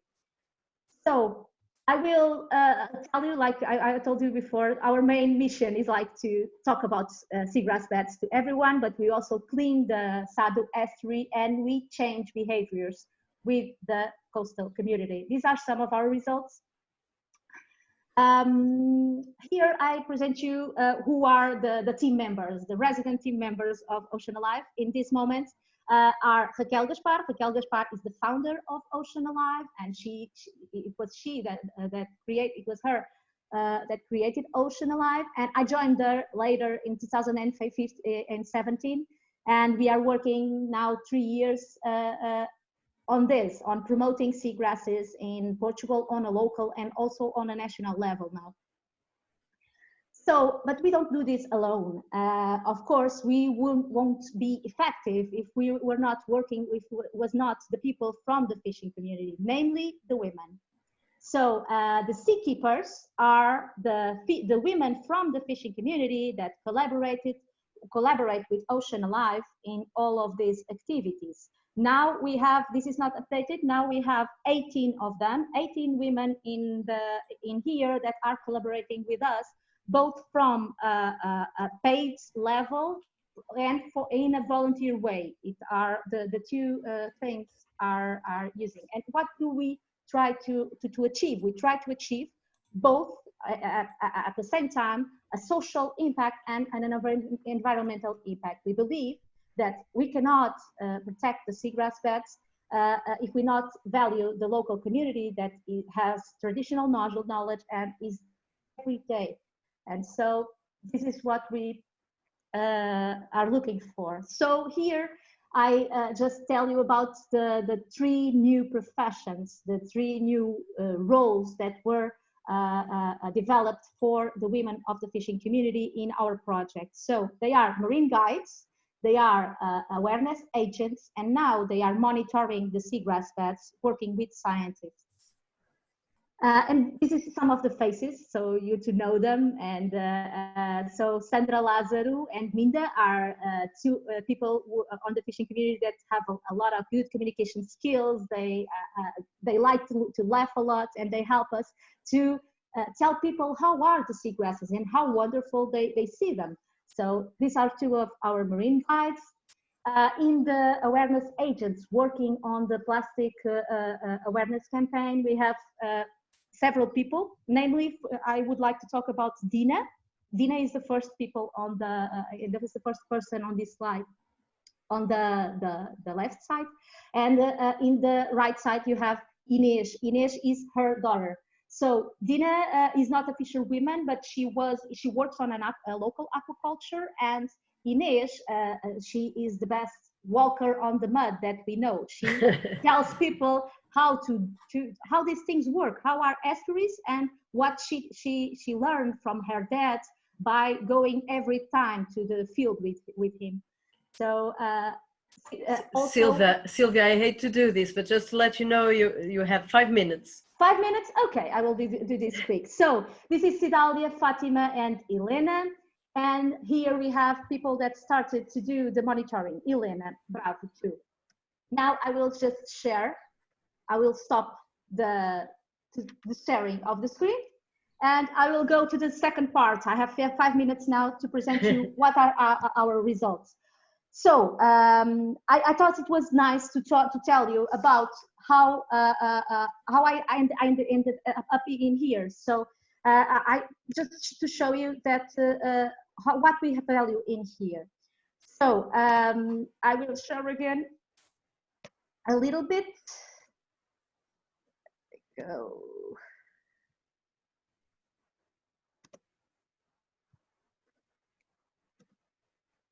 I'd just like to share with you this photo. I don't know if you've seen, because I was born in a fishing village near the Sadu estuary by the sea, and I think this is why I still am so passionate, and I try so much to work with people and to try to connect people to the ocean. I think the insights that we have and the experiences that we have, not only in a young age but later with our families, with everyone, just somehow develop our sense and our care for nature.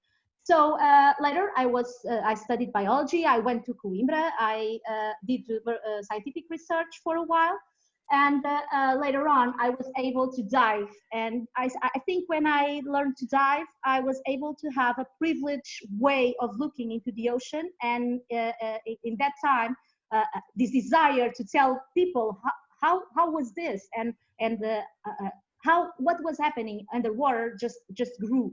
That's when, after doing scientific research on academy, on a more academic level for like 10 years, I was sparkled by science communication and trying to work with people. And this was when I went to work in a really beautiful place near the ocean, near the place where I was born.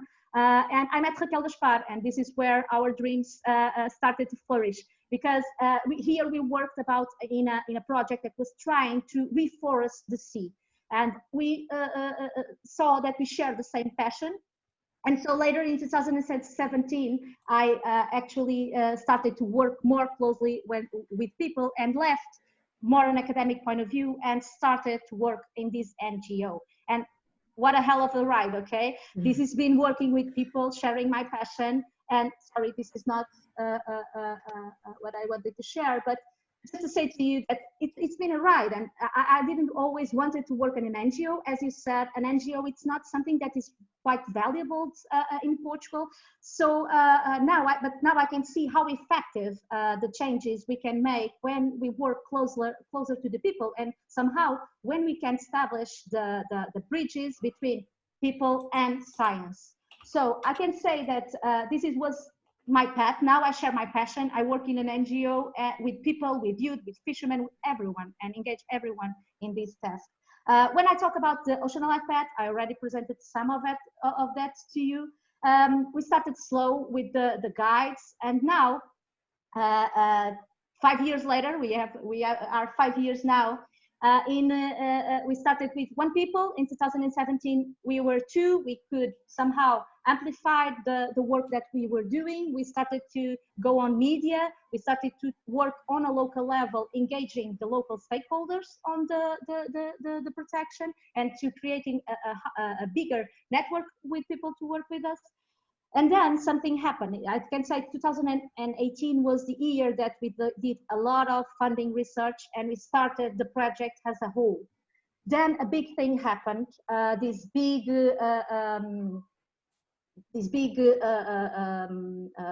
event, dredging of the channel on the estuary to amplify the harbor, just somehow pushed us to work even more closely as an activist and with decision makers, to try to take them to the seagrass beds, to do with them the same thing that we were doing with the children, with what we were doing with the older ones. And what I can say is this afternoon, we will be having the Minister of the Sea in Portugal collaborating with us to tell people how important it is, the blue carbon on these forests. And for us, this is wow. I couldn't dream of this 3 years before, but it's so important. Also, what we are doing now, we are inviting them to come with us, to do with us the same thing you saw on the video we do with the kids. So they also feel connected and feel wondered with these seagrasses. We know that the role of the ONGs is so important, because if it's like this net of life. If you are missing a link, the society can't evolve as a whole. So I think our work is really important, and it also is really important the work you are doing to trying to promote in the youth the active citizenship, because it is really helpful. Challenging. Exactly.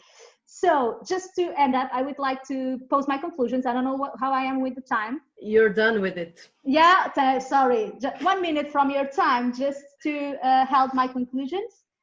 I think the conclusion was made, but now I would like to do a call of action for you. I would like every one of you to go with us and to share our path. We are doing this recommendation to the national government, so seagrasses and salt marshes can be considered in the national strategy for the climate change. So we have this online recommendation that you can subscribe.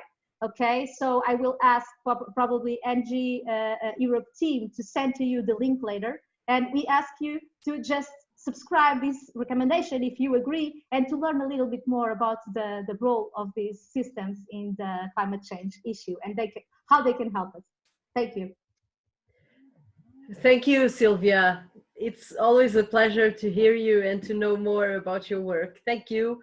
We will send the links and the important information along with the final questionnaire after the conference. So don't worry, we'll send the link for watching the video of the conference, and the links from our partners as well, so that you can be properly informed and take action and do the choices you want. Thank you, Sylvia, very much. If anyone has questions, please write them down in the chat box, and we will do them after the presentation of the next guests as well. Inês Gomes, hello. She represents Smart Waste. That's also an NGO that works with raising awareness about the environmental issue about waste management, reduce, recycle, reuse, etc. All the principles that we know, but they are actually working with those principles and doing an amazing work in raising awareness and promoting education towards waste. So presenting Smart Waste, Inês Gomes, thank you for being here. Thank you. And you have the floor. Thank you. Okay, let me just share my presentation here. Are you seeing it? Yes. Okay, so thank you all. I would like to thank for the invitation to be here today and give you congrats for all the work that you developed. Thank you for all the participants that are watching. I'll be brief. I'll just do a small presentation of our association and our main initiatives. So for you to know, Smart Waste Portugal is a non-profit private association created in May of 2015, whose mission is to create a national platform involving all players in the sector, promoting and valuing waste as an economic and social resource. 2015 was a very important year for this theme, with the presentation of the action plan for the circular economy of the European Union, which is why circularity is currently a relevant theme in the daily life of organizations, because it's seen as an opportunity. So Smart Waste Portugal aims to identify and contribute to create new businesses and innovation opportunities between its members. At the moment, we have 120 members spread over several sectors of activities. As you can see, it's respectively 33% for industry and distribution, 24% for waste management, 15% for universities and research centers, 11% for associations, consulting, services and engineering, and 6% for other kinds of entities. From all our members, we have like 55% of SMEs.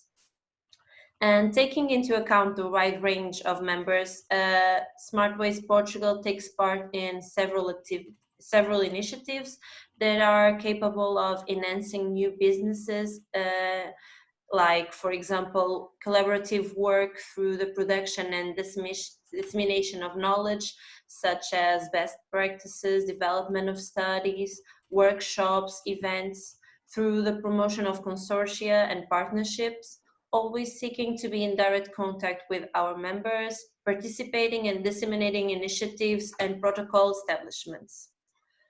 We also developed a study on the relevance and impacts of the industry, the waste industry in Portugal, in a perspective of circular economy.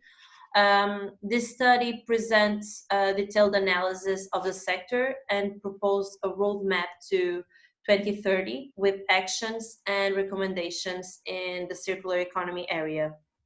Through the results of this study, Smart Waste Portugal has been asserting itself as a reference entity in the national context, acting in the area of urban waste, plastics, food waste, construction and demolition waste, among others.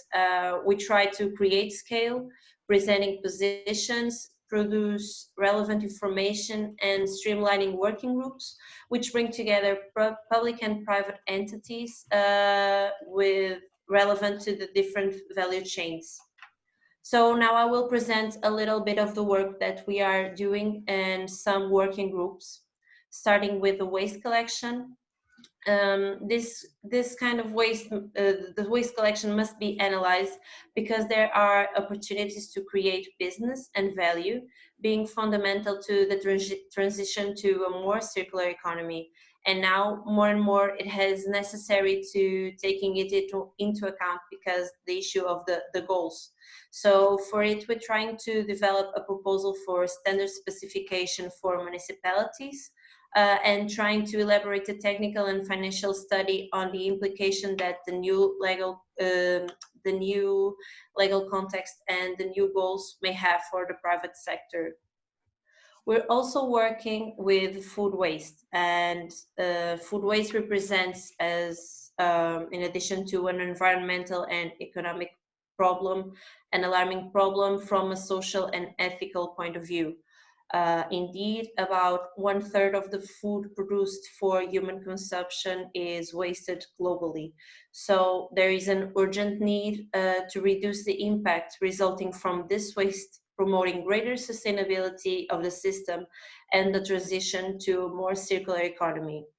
So we are working with a national strategy and action plan to combat food waste. We are taking part of the compilation of good circular practices in the food sector that can be replicated, reviewing and compilating scientific and technical studies for that. Later on, we can do recommendations to the Ministry of Education to address these issues in schools, families, and so on. We're also working on the construction sector. This sector results in the intensive consumption of raw materials and in the production of high amounts of construction and demolition waste, the valorization of which is subject to several constraints given the heterogeneous constitution of the CDW, which requires careful management that avoids its deposition, the mitigating the formation of environmental liabilities and degraded landscapes. Also, the difficulty in quantifying and tracing the materials that represents a gap in the sector, has the lack of confidence in recycled materials and the lack of an aggregated market that reduce the inefficient valuation and use of these materials. These facts, combined with the geographical dispersed and temporary nature of civil construction works, which make it difficult to control and inspect, make the management of CDWs extremely important, and this is a matter of national public interest. In this case, we are also working on a compilation of good circularity practices in the sector, and trying to elaborate a catalog of CDW and recycled aggregates. As we don't have a management entity for this kind of waste, we are mostly working with municipalities, on which we are trying to develop action plans for the sustainable management of CDW. In this case, in the metropolitan area of Porto and in Algarve. Last but not least, we are also working on plastics. Plastics are everywhere, as we know, in our modern society. They present unique properties that, associated with its competitive economic costs, make it the preferred material for many applications.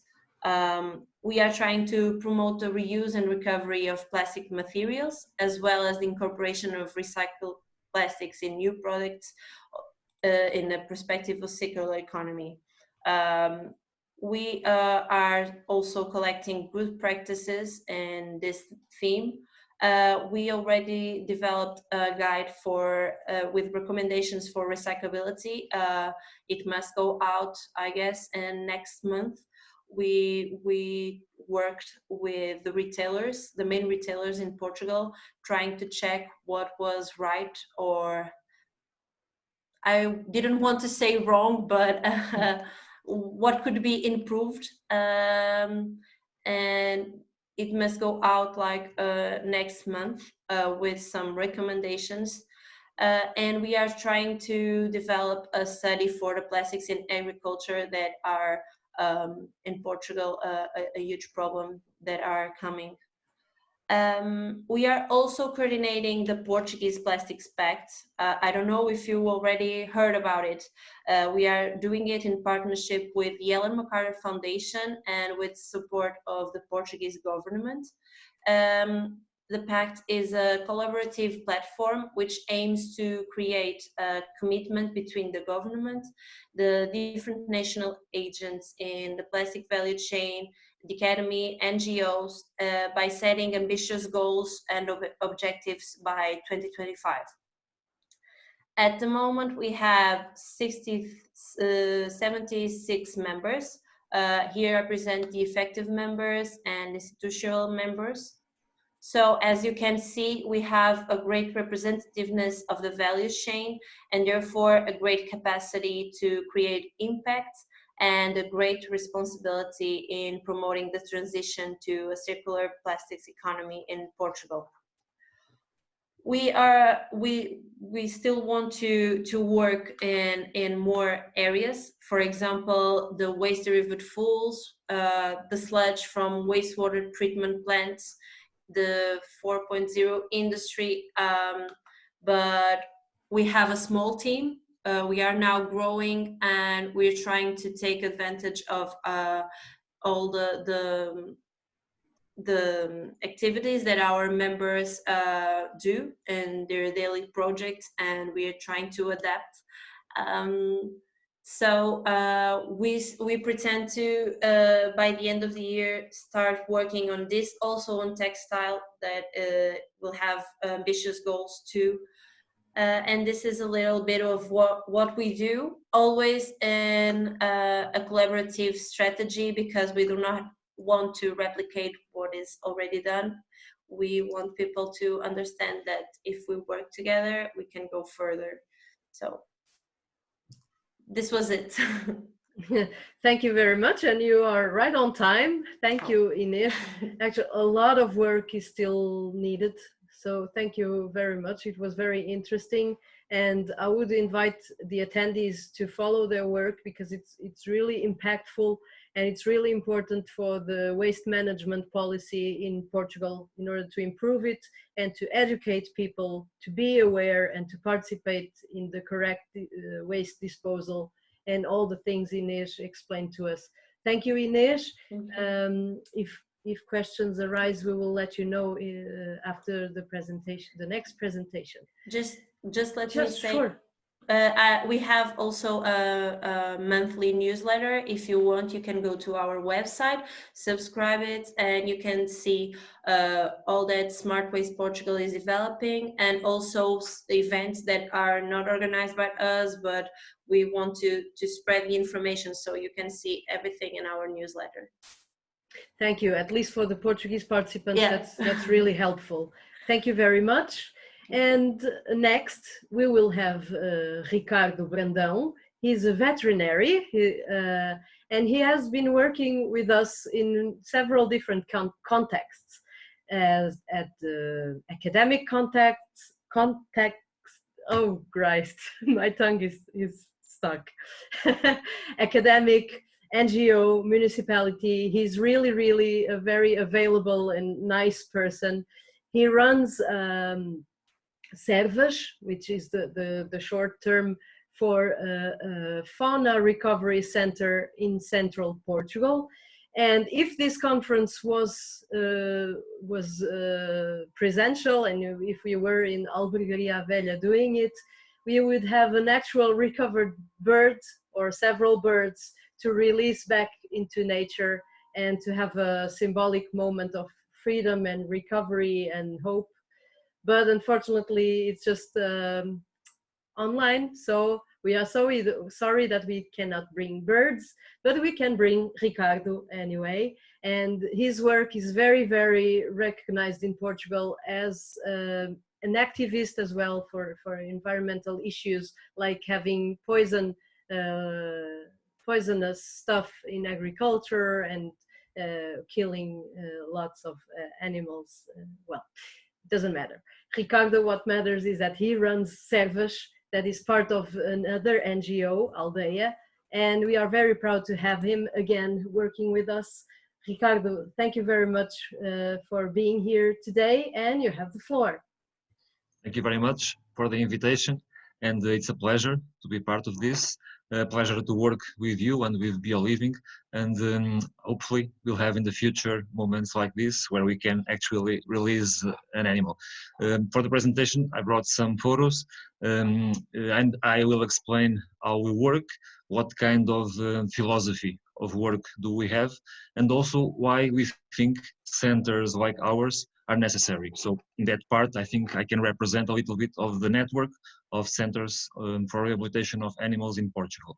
I will put the presentation.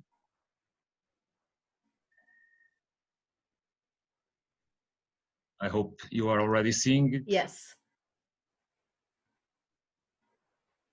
So normally our work has this kind of images. This is the end of the processes of rehabilitation, but normally people associate our work with this, with the release of, in this case, a sparrowhawk in a school or in an event or with some groups of people, because our philosophy is to do this with public, to do this as a way to do environmental education. So our basis is to receive, treat, and recover the wounded or debilitated wild animals of our protected wildlife, but the main purpose is to do education with that, okay? To do that, we need several partners. In Portugal, the governmental organizations do not fund this kind of work, so we have to depend on sponsors, that can be companies, that can be municipalities, people, associations, people and the organizations that want to help us. Our main sponsor is ANA, Airports of Portugal, then also the municipality of Gouveia and other smaller companies, in a smaller funding, other companies like REN. And recently, the Environmental Fund also helps this work in Portugal, and all the centers can apply to these funds for this purpose. We also try to involve these partners to reach more people. So we are not only asking money and sponsorships, we use these partnerships. Ricardo, peço desculpa, podes por favor colocar em full screen? Porque as pessoas estão aqui a pedir. Oh, I'm sorry. I was talking in Portuguese. Just to have a bigger image. Okay. Yes, sorry. Thank you. Thank you. So the idea is to involve organizations that can help us and with them do work that we could not do alone. That's our philosophy. This, for example, is an environmental education action with ANA, our main sponsor, in an airport, in this case in the airport of Lisbon, in the celebration of the Environmental Day 2 years ago. And in this kind of environment, of course, we would not release an animal, but we can do several kinds of actions involving people, children, and others. Our work is done inside a natural park that is the Serra da Estrela Natural Park in the central part of Portugal, in the highest mountains of our country. If one day you want to come to visit, we can receive visits not only in the center itself, but also in an environmental education center we manage in the city of Gouveia, which is the Casa da Torre, this building here. Also, you can know our work through our internet resources, blog, Facebook, Instagram. It's a way to communicate to wider range of people. Our main subject of work is the treatment and the recovering of animals. The veterinary care is essential, is the basis, and we receive around 500 to 550 animals every year. Not only live animals, but also dead animals. And during this presentation, I will also explain the purpose of receiving also dead animals of the same species. Mainly birds, not that we just want to work with birds, but it's more likely people to find the bird species and delivering it to rehabilitation centers. And that's why we have the percentage of birds much higher than in other groups of wild animals. Some of the situations will be presented very quickly next. In part of the year, like the spring months, we receive a lot of chicks, a lot of babies, like for example this barn owl. Sometimes it would not be necessary for people to deliver them to centers, but sometimes people don't know what to do when they find an injured animal. And our message is the most important part is to explain that sometimes people do not need to do anything if the animal is not injured and does not have a problem. But sometimes with chicks, people do not understand that these animals, even being found in the field, apparently abandoned, should be left there. In some cases, that's the best solution, but sometimes people collect them. In this case, the barn owl is a very urban species, and we receive a few that come from urban environments. But the work we do with them is without contact. If we want to rehabilitate in a proper way a wild animal, we have to be always away from them. In terms of rehabilitation, we have facilities that allow that not frequently communication. We have some equipment that allows us to see what these animals do inside the cages, where we can control some of the structures, we control some of the stimulations we need to give. The best stimulation we can give is not being there, so that's why we use video vigilance to work in the rehabilitation processes, and this is very important as a philosophy of work. If we want to rehabilitate an animal, we have to be fast, and we don't want them to be dependent from us, okay? In some cases, it's not so easy. For example, in this kind of image, we represent the rehabilitation of the swifts, a small bird that we receive in high numbers every summer, normally chicks, and these animals need to be fed every 3 hours. They will never be able to find food and pick the food by themselves. It has to be work done by a technician, like the veterinary nurse in the picture, Daniela, and this has a lot of work involved. But even in these cases where we have to intervene more, we have to do this very fast and without the contact that sometimes people with less experience or people that volunteer and want to help us, sometimes people think that the idea is to touch, to pick, to see them from close, and that's one of the things we explained since the beginning, that that's not the priority, especially with animals that can get very adapted to us, that can depend a lot on humans, like mammals, like this hedgehog, this can have to be a priority. The less contact as possible. If not, they get too accommodating, too comfortable with human presence. We don't want that with chicks. Other kind of situation is the car accidents. This barn owl has suffered a car accident, and that's the cause number one of entrance of animals in rehabilitation centers, alive and dead animals. The roads kill a lot of animals, and normally they present with neurological problems, with multiple fractures. It's one of the most difficult things to solve. Other kind of trauma and accident is the fenced wire. For example, this eagle owl went against a fence and got trapped there. Luckily for him, he was saved by a hunter, and that person picked him and delivered him to the police. And we had time and the possibility to rehabilitate that right wing that you see in the picture that still has some feathers left to grow. But the animal is already in the training session in the flight tunnel. But that cause is frequent, and it's a barrier we have in our rural landscape, the fences, and some of them, the wired fences, are very problematic for owls. And not only owls, but they are one of the groups that are most affected. Also, sometimes we receive animals that are just hungry. They just got lost in their travels, like for example this juvenile griffon vulture. This happens a lot in the end of the summer. The juvenile griffon vultures go from Portugal to Africa in their migration of the first year, and sometimes they go to not so good routes. They don't find food, and they are found with sometimes half of the normal weight of the body. An example is this one. It's not the griffon vulture, but a more threatened species, a black vulture.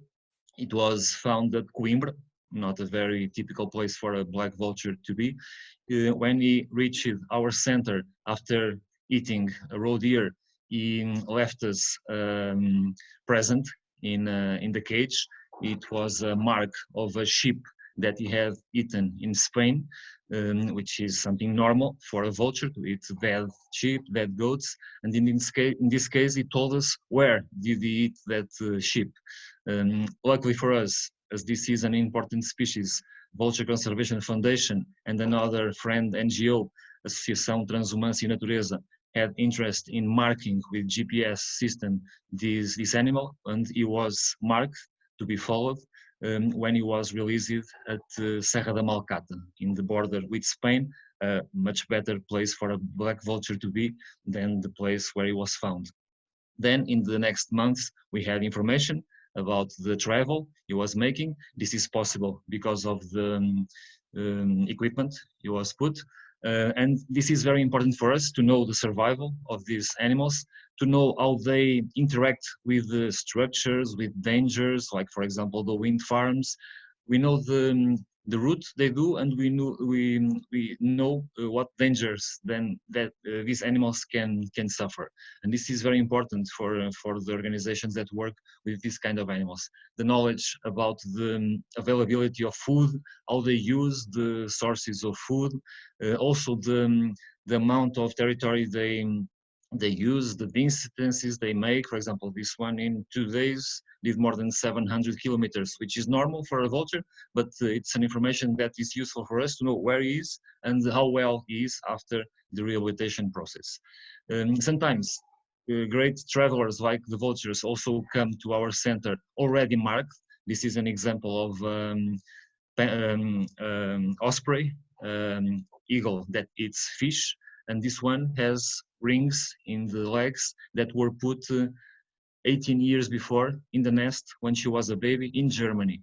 This species winters in Portugal, and this adult male was found in Figueira da Foz, in the coast, after being electrocuted. That's one of the situations that also affect a lot threatened species like this one. Mostly medium-sized and large raptors are affected by electrocution. This one, luckily, was released because it was a fast process of delivery. The animal was treated in a few hours, which sometimes doesn't happen when they are not found. quickly in the field, and in an electrocution that is very important. And this is the release in Monte Moro Velho, involving people also that work with bio-living. For us, the good news also came a few months later, in the next winter, again in the place where she was electrocuted, but a bird watcher took a photo of this animal almost 1 year after, picking fish, having the normal life again. And in the meantime, we had information from Germany that the animal reached again the nesting area in Germany and then came back to Portugal. So this is the happy endings that we want and that we like. But sometimes the stories are not so beautiful. One of the causes that doesn't have ever happy endings, it's the forest fires. And in Portugal, we are specialists in forest fires. In rehabilitation centers, we receive not so many animals because normally wildlife dies in the burned forests. But for example, this stone marten was delivered still alive, then she died, with burns all over the body, and she came directly from the most affected area of the forest fires of 2017, where a big part of the country, and especially the central part of the country where we are, was severely affected. But even the not so happy ending stories are important for us, and that's why we also receive dead animals. When they die, we also want to know things about the case, but also when they already come dead, we need to study them. That's why we use the necropsy technique to study the dead animals. That's where we learn things about biology, about the ecology, about, for example, the age and sex determination. This is something we have to do, not only with live animals, but training with dead ones. It's very important. Also, we relate this in the center, work with out of the center tasks, for example, field work to monitor populations. We are more specialized in owls. This is a group of images of a project that started with the help of the University of Aveiro, with students of biology that started to study the populations of the most common owls in our area. And this helped us to learn more about them and to know more things about the places where then we release animals. Where should we do it or where should we not, depending on the density of animals that we have. So a center like ours has to have also an external activity, apart from the most obvious ones, that is the activity of releasing animals. We want and we need to release as much animals as possible, and also involving many people. Even people that sometimes don't like so much these animals. For example, in this image, we have a goshawk, a very big female goshawk that sometimes enters chicken houses, enters pigeon dovecotes, and they kill domestic animals that belong to somebody. And for example, this man on the left is not too happy because he is going to release back a goshawk that had already killed him more than 20 pigeons. But he understood after delivering it, after having the opportunity also to pick him, he understood that that's how it works. These animals have their homes, have their territories, and they need to be protected because they are important, and in some cases they are not so common. And sometimes they have some losses. It's like people that have cherries in the farm, they know that they will have some losses for the birds. People that have chickens and pigeons in a certain way of production will have some losses for this wildlife. And we need to create this awareness, and this information has to be put on the discussions.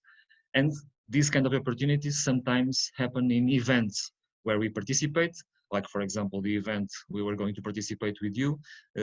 This could be the image of the end of the event, an animal being released with people watching. The only moment where we use live animals for these actions is this. In the end of an explanation, of a presentation, a small workshop, the animal is released by somebody that is in the event. And this is the moment where we have opportunities to work with people, to communicate. Then other kinds of situations like workshops, events, fairs, capacitation actions with authorities, technical courses, or not so obvious ones like marriages, activities in villages to put people watching the wildlife they have there, the nocturnal events like the big summer parties we have in the inner part of the countries. I mean, we never refuse, or we almost never refuse any kind of opportunity. We just need to choose the moments and the areas where we can do releases, if it's possible, always in safety for the animals first, okay? But we try to use these opportunities. The way to work with people, telling them things about animals without always using animals to release it, using the biology. And we also use a lot skulls, fur, feathers, biological material that approaches people to reality. That's our strategy in terms of communication. And also we ask for some help of radios, televisions, people that can be famous in certain circuits, especially musicians, for example, help us a lot communicating our work. We don't have a choice about the kind of music. We just need to choose the opportunities and how people want to connect their image to our work, and it works normally really well, especially in the social networks. But the most important public is always the children, the young children especially, then older children too, but normally we work more with the kindergartens, first cycle schools, not only to put them in contact with animals we have to release, but also we want to take them out of the schools, out of the classrooms. We want to put them in the forests, in contact directly with the environment, letting them pick some rain, get some dirt, be in contact with the pure nature, and we still have places surrounding us that allow that. We are lucky to have forests, a few, not so many as we wanted, at Serra da Estrela, and we need to use that for the purpose of our work. Then we have developed a few skills in some subjects, like for example, bird watching, and we are using that with different kind of groups, not only children, specializing with mountain birds. Some of them are very attractive for bird watchers and bird photographers, like this snow bunting that visits the highest part Ricardo, of the 2 minutes. Okay, highest part of Serra da Estrela every winter. And also other resources, not so directly related with wild animals, but related with the wildlife. And mushrooms are abundant in the forests where we work, and we started to connect these kind of resources with the other more obvious parts of our work. And as we have more and more partners helping us, we also started to feel that we needed to have an impact on local economy, getting together with some local producers. And for example, products like this are very important for us. Connecting the image of the animals we want to study and protect with products that are important in the region. This is Down wine. Down area is one of the most important wine production areas in Portugal. And this farm, Quinta da Espinhosa, was the first to help us with the putting of nest boxes for owls in the farms, and this is a way to control plague for the wine production, and it's an image that we want to relate with our work, the good practices of agriculture that help these animals, in a way also to get some help from them controlling problems that the agriculture has to fight. To finish, now we are in a very interesting moment here at Serra da Estrela. Recently, Serra da Estrela was classified as a geopark by UNESCO, and we are partners of the Geopark Estrela, the association that manages this. It helped us to accelerate some partnerships with municipalities like Gouveia, Fornos de Algodos, always going towards the interpretation of the biodiversity they have in the different counties.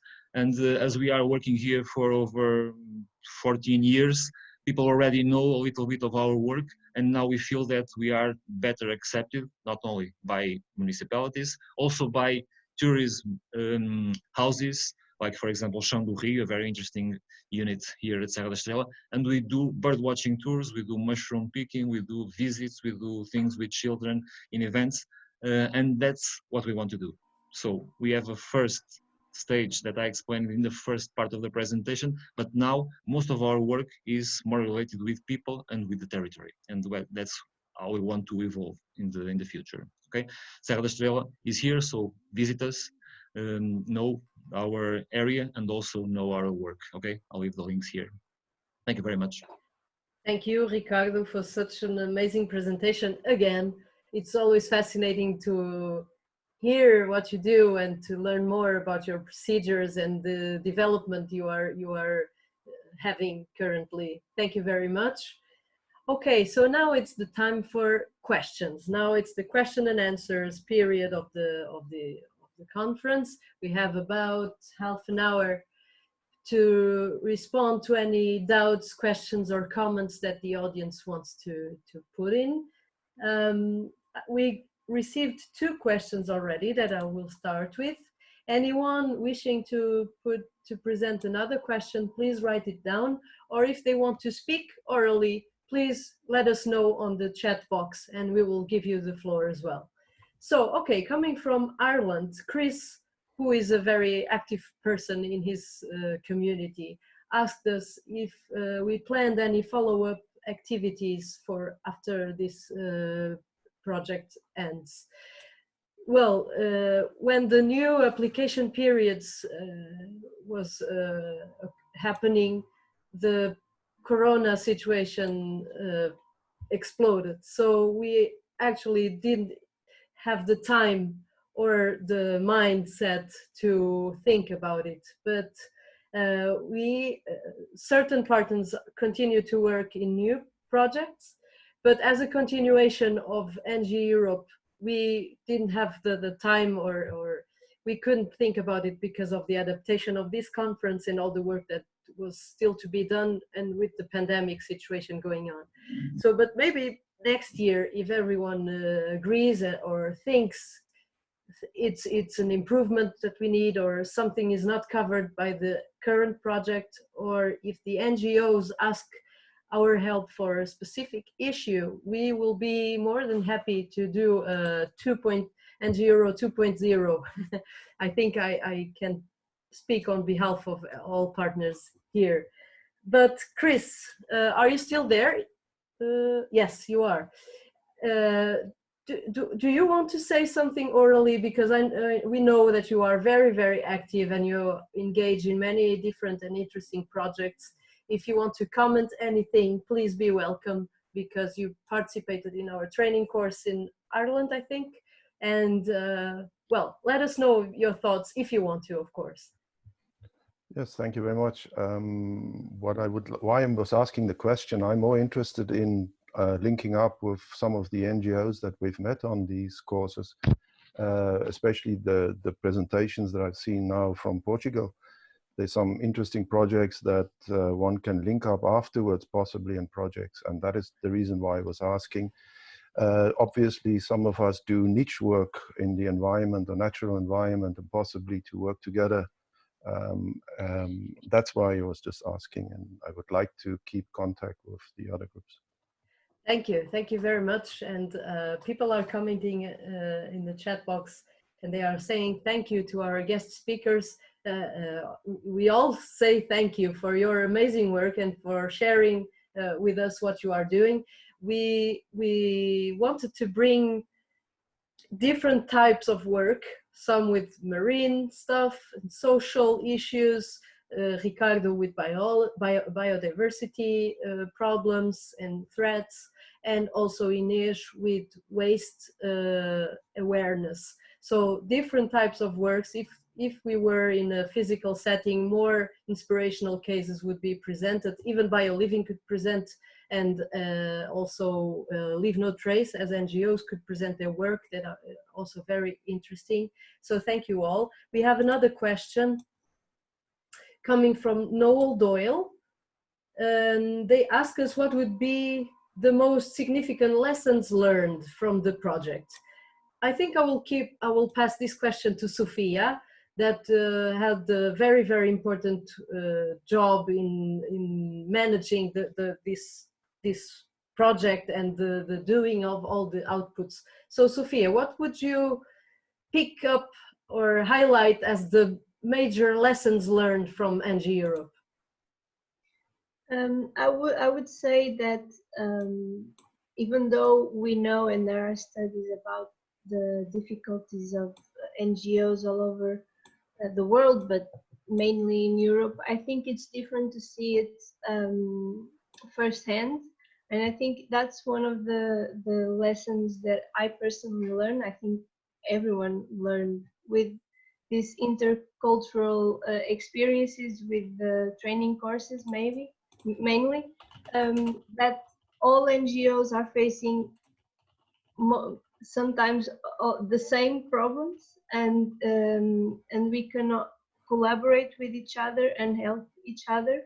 I think we also learned that a lot of NGOs, not just NGOs, companies, still think that we should keep our ideas with ourselves, do not talk to anyone about them. It's my idea, let me just focus and work on it.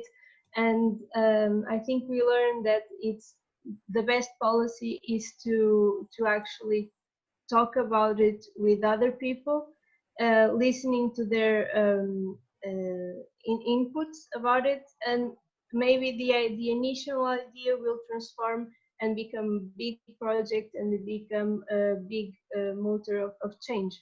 I think that is the main lesson is the collaboration that we need in the third sector amongst ourselves, the NGOs, the foundations. We need to collaborate with each other to create actual change. Thank you. From a different perspective, an academic one, Helen, do you want to add something to what Sophia replied as key lessons from this project? Yes, of course, I would like to add. I would say that even differences appear between trainees, always common considerations dominate. I think the main benefit was that people should see beyond national borders, somehow network, somehow exchange ideas, and for me, we don't reinvent the wheel. We need to create synergies between people. People learn from one another. So I think this was the lesson from 100 trainees inside the NGEurope project. I saw synergies. I saw the positive energy to collaborate in a way to accelerate efforts. This is for me the most basic, let's say, lesson. Thank you, Helen. It's an interesting perspective. And all these reflections will be in our final layman report as well.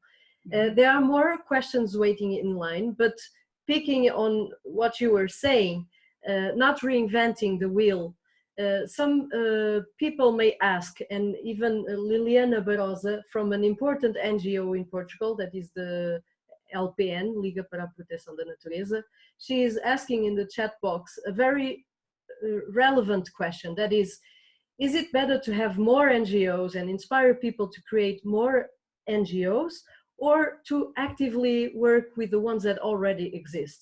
From my personal experience, and we asked this question many times before writing this project, it is true, why to create and encourage people to create more NGOs if we have thousands of them throughout Europe, maybe millions of NGOs already existing? But also at the same time, at least from the Portuguese reality, many of these NGOs are not working correctly, mostly in the cultural or sports sector. They are doing 1 or 2 events a year, but are not having a real impact in their communities. So we decided to embrace both the existing NGOs and updating people's knowledge and inspiring people that ones that want to create a new NGO because they think a certain problem is not properly addressed in their communities, also to inspire them to have resources to help them to do their work. So it's a very good question, Liliana, thank you. I hope I helped, but I will also ask our three NGO leaders, guests, do you want to comment something on this? Is it more important to inspire people to create new ones, or to have people working with the already existing NGOs? Maybe Sylvia? So yeah, I can intervene a little bit just to say that yes, it's really a good question. In my point of view, I believe that we really need these traditional NGOs that are already here, that somehow have defined the path of conservation nationally, but also this is like biology. We need new ideas, new NGOs to pop up locally, to matter to people that are working in different places. I think the question here is more about sometimes we really want to collaborate, and sometimes it's not easy. We have this space, this project that somehow allowed us to be here today and to talk a little bit and to collaborate, but I don't think we have, at least not on an European, neither in a national level, a structure that could coordinate and maximize the impact of all of the efforts. I think that's the question. And also, sadly, sometimes we feel that NGOs look at themselves as competition instead of cooperation. Yeah, sometimes that also happens. Yes. Inês, do you want to add something? I think that we were on a phase that we were working, looking to our own ideas, but now I guess that Portugal start to get awake and start to work with open innovation. I cannot tell you that it's better to create a new NGO or work with another. I guess that important part is to not replicate work. We don't have to do what it's already done. We have to work towards the future, innovate, and start implementing the ideas that we want. If we want to share it with someone who is already working on it or has already experience that can help us, it's okay. If we cannot, if we want to try something new, it's difficult, it's harder, but I guess it can be a good part also. Thank you. And finally, Ricardo. From our perspective, it's good to have many NGOs, and we like to work with NGOs that don't work issues that we want them to work.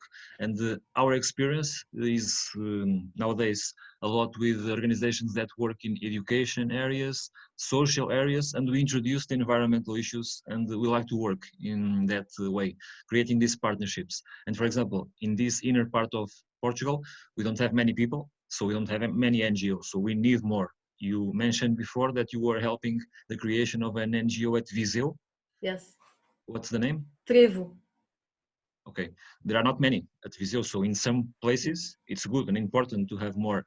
But then, of course, you are right. A few of the NGOs that exist sometimes are created by 2 or 3 people, and they are not going to grow too much. So they need to have partnerships, and we need to lead them. When we know a few things about a few subjects, we can be a help for these organizations. The big associations are in a different level. And sometimes for small organizations like us, it's not so easy to work with them as it is easy to work with smaller ones in our region. So yes, every has their role. Yeah, thank you. João Tomás is commenting that it would be interesting for us to gather the information about how many NGOs exist. And we have 4 types of NGOs in Portugal only. So it's very difficult to obtain an accurate estimate or an exact number because they are divided in sectors: environmental, social, elderly support, etc. So we tried, but it's very difficult, but it's over 100,000 NGOs in Portugal, so it's a lot. But just to finish this question, maybe João, if you are willing to say some words. João is creating a civic movement in Batalha that it's named the Birds of Batalha. Batalha is a region in a place in Portugal. And we have many institutions working with birds, bird watching, birds conservation. So maybe João can tell us from the public perspective, why did you decide to create a new movement or even a new institution when so many institutions already work these problems? Maybe we can get a true, honest response from the public. Well, hello. Thank you for this meeting. Thank you for all the presentations. Well, Birds of Batalha, Aves de Batalha, it's a civic group. It began with the birds' interest, but now we are trying to know the nature of our country, because it's for the conservation. It's very important to know what we have, and to promote these natural resources that we have. And for me and for the members of this civic group, it's not an association, it's a civic group formed by passionate people. It's we do a lot of activities like bird watching activities, like try to promote this kind of natural resources that we have in Batalha with Batalha people. We have a Facebook page where we promote this information. And yes, it's very important to know what we have, and if we work together, I think it's more easier to protect our natural resources. And you decided to join with this group of people because it's more easy to work locally in a very specific setting than well, joining to a big NGO that probably couldn't give an answer to your local concerns. Yes. And to know other works, other projects that exist, and to learn other strategies, to know other realities to implement in Batalha. But it's a civic project. Okay. We are not professionals. Yeah, no problem there. Well, you have a lot of resources if we can help in some way. Thank you very much, João. We have a new question coming in from the national agency. So this is interesting. Hello again, Eugenia, please. Okay, your mic is on, so you can speak. Okay, thank you once again. I've been listening all your presentations. Fortunately, for one or two, maybe I lost the sound and I could not follow. But all of them make me think about adult education. From what I could see, you are doing education there. And sometimes I doubted that the institutions know that they are doing that. And that's why maybe we cannot reach so many institutions that could develop this kind of projects to the society. And for those that are starting, like João Tomás, that it's starting this program, Erasmus, could also help you in a way that you can develop approach, you can develop some training, either for you as a person that is transmitting knowledge, or you can help others knowing what you do and what they can also do for society, using your NGO, using sometimes what we learn from our lives. But what is important here to stress is that it is very a good tool, your NGOs, to promote education, to make others to work together, to make ours to tolerate, to make others to understand each other, and make this life easier and better to live. So And maybe I will ask one of you if you know about this, what I'm talking about, like servers. I think Ricardo, right? Ricardo, do you agree with me?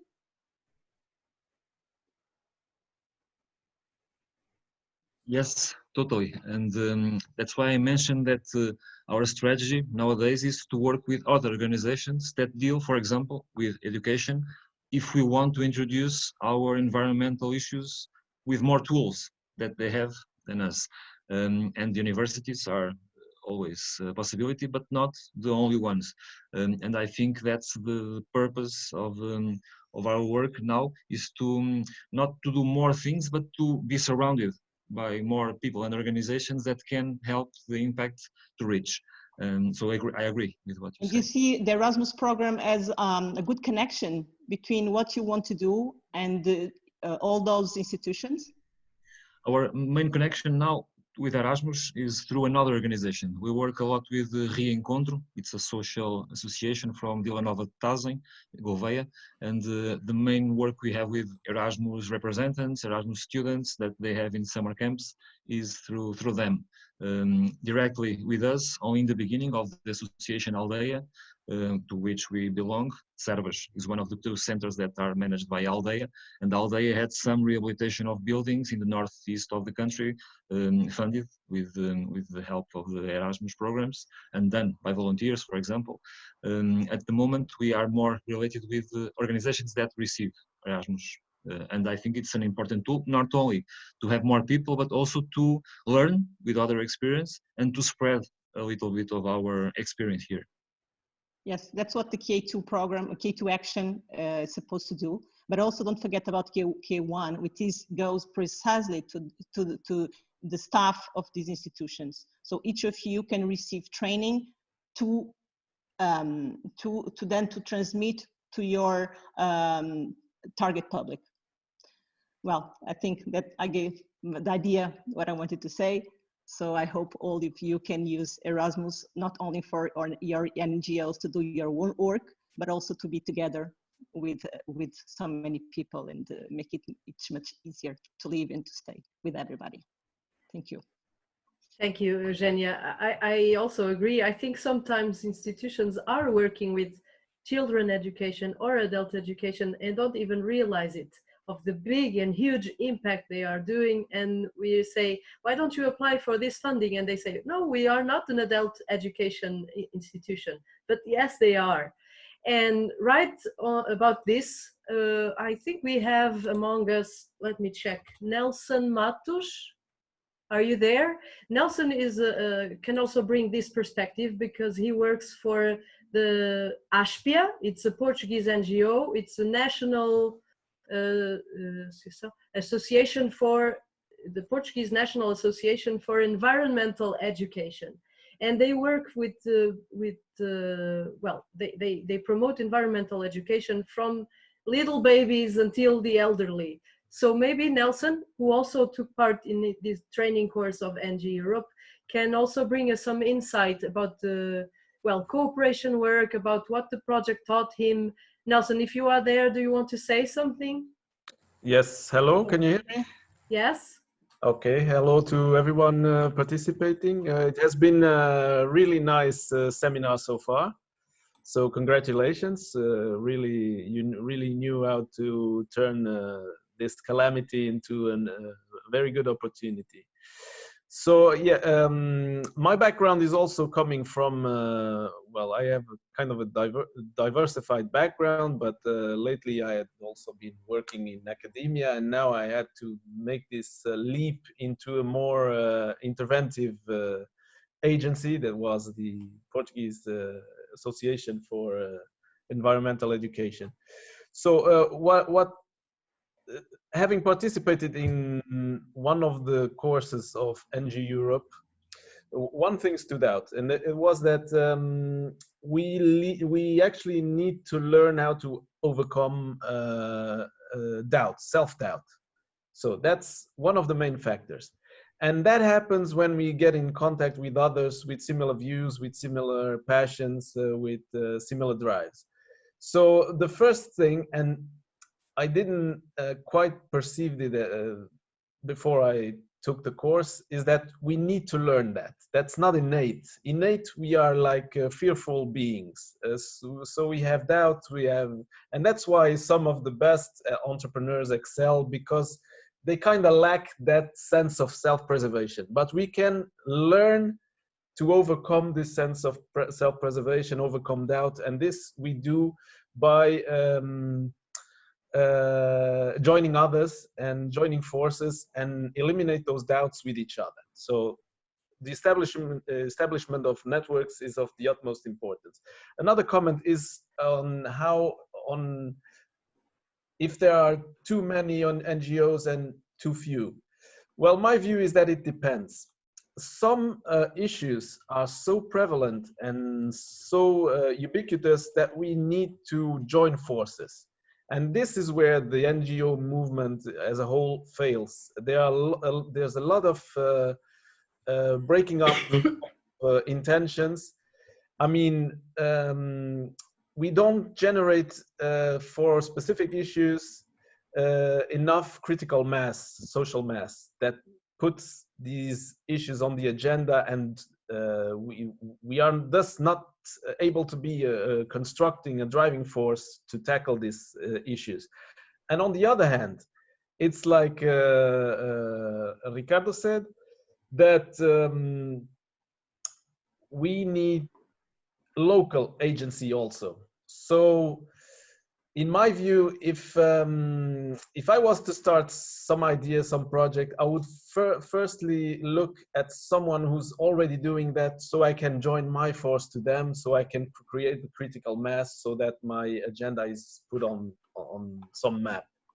If I have a specific issue to tackle, some specific local action, then I create my own at my own place. So this is my view. It's that all depends. So, and that's also something I took from the courses and participating in other NGEurope moments.